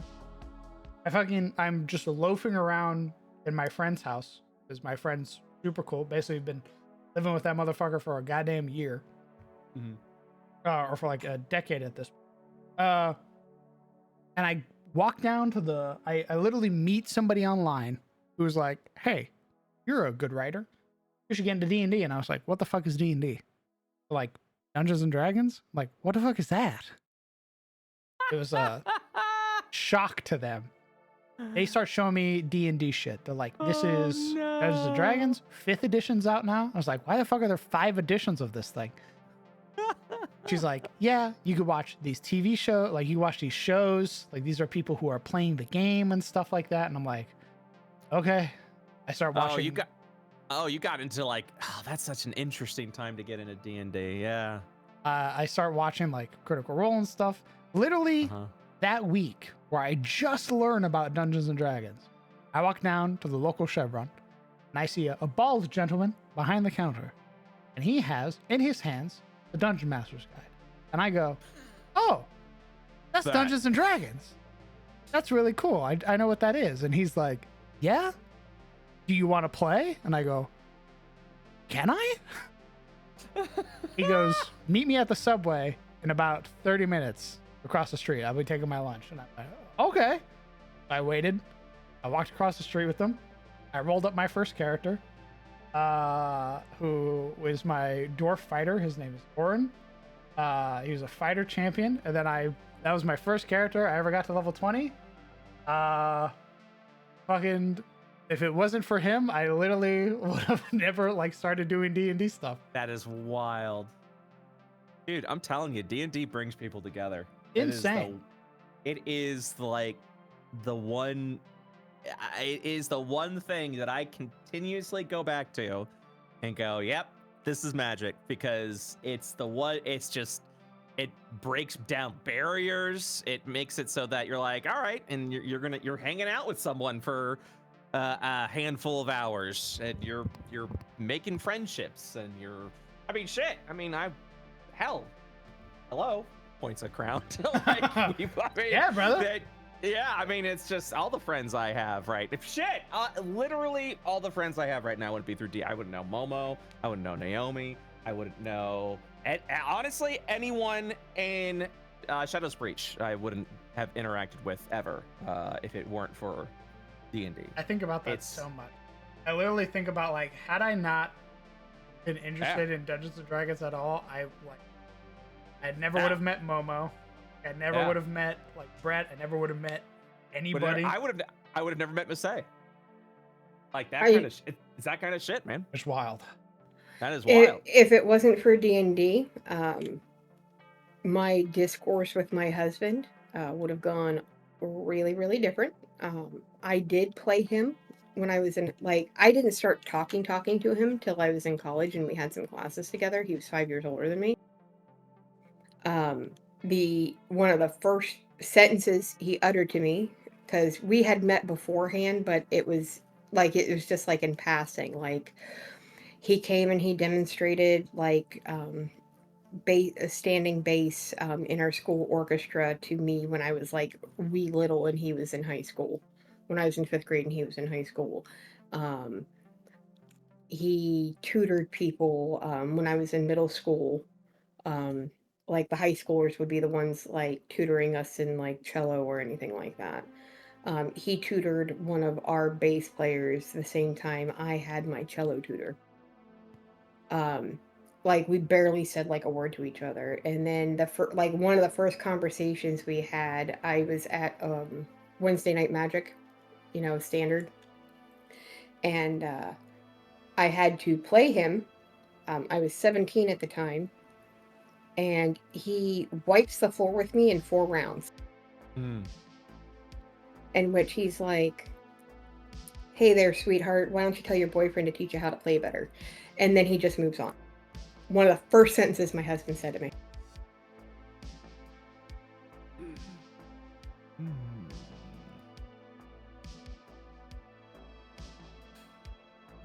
Because up until I played him, I wrecked the 3 people prior to that. So he was humbling me. And it worked. Our tournaments fucking suck, bruh. I remember playing Yu-Gi-Oh! And like wiping the floor with my friends. I was like, I'm pretty good at this. There's a local tournament. I'll go try it out. I fucking get rocked. First round. I didn't even make it. into the actual no. tournament. I got fucking obliterated. Some dude was like, and I draw, and I play, and I draw, and I play, and I hit you for this much, and I hit you for this much. Because I hit you for this much, this card procs, and this, and you're dead. And I went, I hate what Magic the tournaments, fuck? dude. Yeah, I hate card tournaments, dude. It's so try hard. I've done a couple, and that's usually what happens. They go, I do this thing because I spent like $500 on this deck. I did this thing, and it's a bunch of broken abilities, and I win now. And you're just like, oh my god, I fucking hate this. This is so, because you go in to be like, yeah, I play casually. I think I'm pretty decent at it. You know, I'm having a good time. Then they'll just roll the floor with you. In my husband's defense, when I played him in Magic was probably about 2 months after he finalized his divorce with wife number 1. So he was kind of jaded on the females at that point in time. He had the unhappy feelings. And I can't blame him. I mean, that was a rough divorce. Like, if I went through a divorce like that, I'd hate men. But a couple years later, we were in the same English class, and he went to hand me a book, and I'm like, and I dropped it. I'm like, man, I really failed my reflex save on that one. And he's like, you play D&D? And I'm like, yeah, I just started. And then we started talking. We were constantly proofreading each other's papers. When I came back from the most horrible relationship I've had, like, one of my friends is like, hey, come play. Our DM still has to meet you, but that's fine. And lo and behold, their DM was my husband, who wasn't my husband at the time, but we were friends for, I want to say we were friends for about 5 years. Yeah.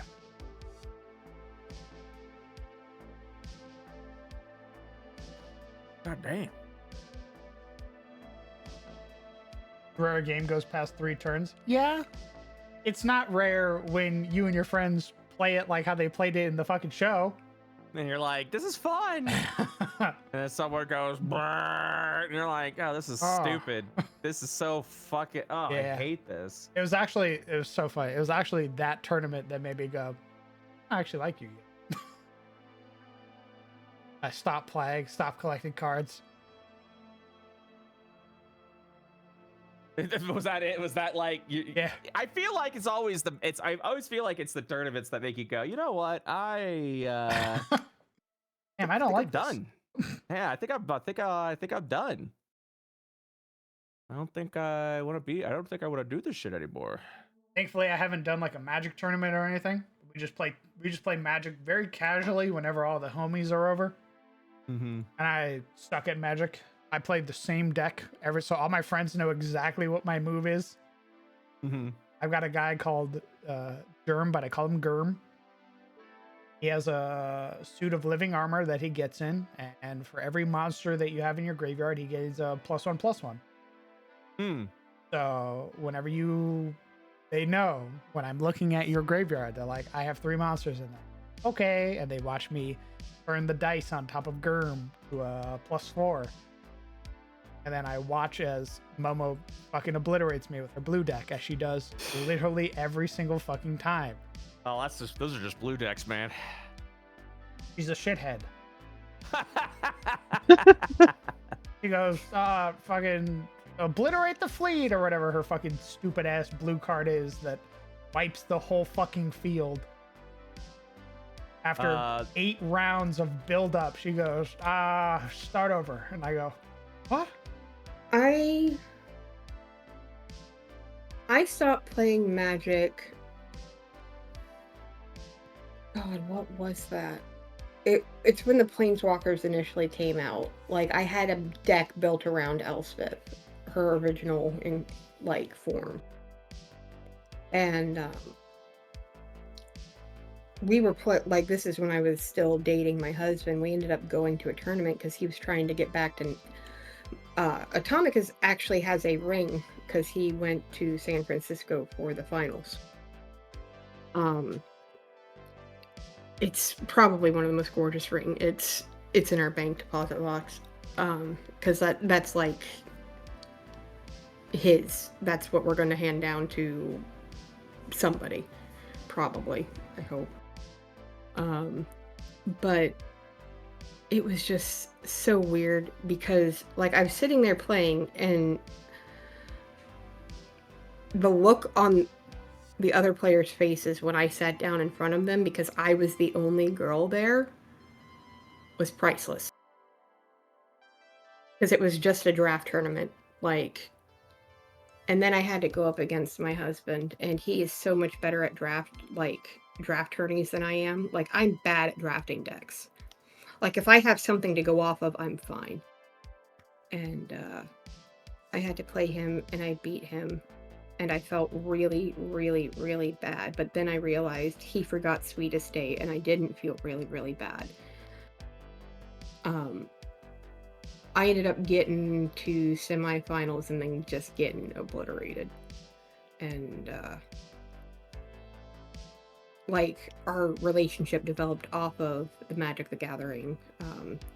Not like that initial Magic the Gathering like was a point of conversation. After that I failed my reflex. It's if I wasn't a nerd, I wouldn't have any of the friends that I have now. I'm sorry it took me a long time to get there. And I'm like, you putting that into perspective just has me feeling all nostalgia now. Hate you both. Welcome. God, I feel old. I can't remember if I'm older than Brett or younger or the same age as Brett. I think you're older than Brett. Oh, my food is here. I gotta go. What are you getting? I just got some chicken. All right, I'll see you Enjoy your guys later. Enjoy your Bye-bye. chicken. Bye-bye. I'm also gonna Like, stream. I've been fighting my stomach for the last hour. I was like, maybe if I just relax and I don't do anything, it'll go away. nope. It didn't. No. I wouldn't have Crowned as a friend, because if it wasn't for D&D, I would have never gotten into Conan RP or anything like that. And I never would have met you. I never would have met Momo. I would have never gotten into Conan if it wasn't for Tristan. And I would have never met Tristan if it wasn't for video games. You want to, like, the D&D story is great. Literally, my whole life trajectory changed. All because I reached out to Rylan. Rylan's a longtime friend of mine. I've known Rylan for almost a decade now. And we met on a little video game called WildStar. I've told the story a billion fucking times. WildStar, wow. I was in the Navy. I was playing on my little laptop. I was playing WildStar because it had just come out. It was really cool. My friends were playing it. I was like, sure, I'll come play it. It looks weird. I'm playing my warrior, his Leo. And I see another warrior just outside the auction. That warrior has this really sick sort of curved blade. And I was like, holy fuck. I whisper him and I go, dude, your sword is cool as fuck. Where'd you get it? And he was like, oh, I literally just made it myself. I can make you one too. And I was like, holy fuck, that would be awesome. So we become space bros. I get introduced to his whole friend group. I then meet Necro, aka Kieran, who plays Solday.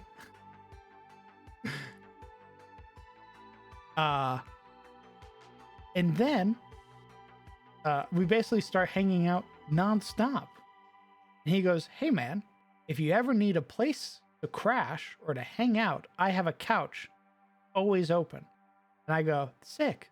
Thanks, man. We start playing WildStar, Final Fantasy, World of Warcraft, all that shit together, right? We go and play Ark. We go and play like Space Engineers, all that shit. I get out of the Navy. I move in with my parents. My parents want to charge me a cajillion dollars to stay at their house. And I go, no thanks. That's a lot of money. I don't really want to be like, I don't really want to do that. So I'm like, fuck, what do I do? I hit up Tristan. I go, hey, you still got your couch? And he's like, yeah, man. My roommate literally just moved out. So I have an open room. I go, holy fuck. Amazing. And then I moved in. And I've been living with him ever since. I can literally throw a rock at him right now.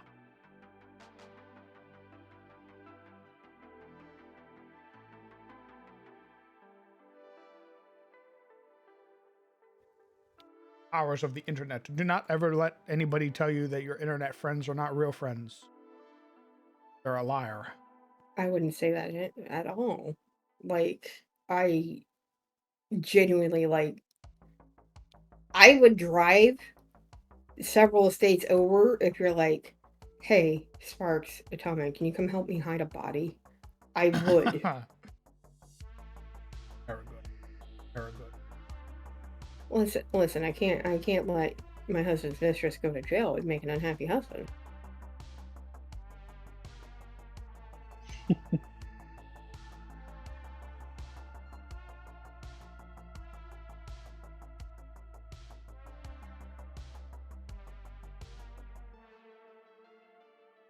This is all real? Huh? I would hope so. What you mean, Barry?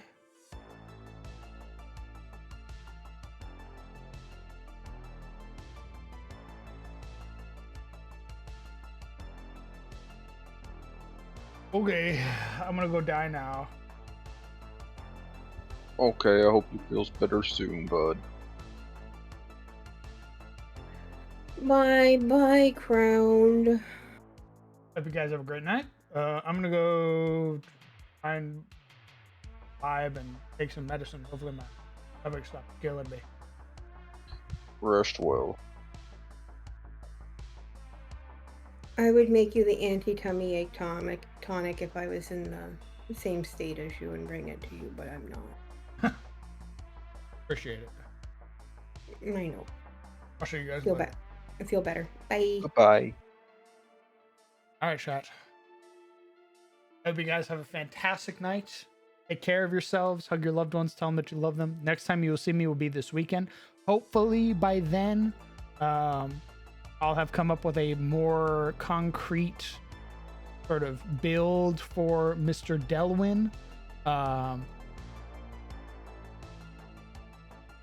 And be sure to check out DM Showcase in the Discord as well. I'll probably be highlighting some of his stuff in there, sort of getting people's opinions and shit on that. So I hope you guys have a fantastic night. Take care.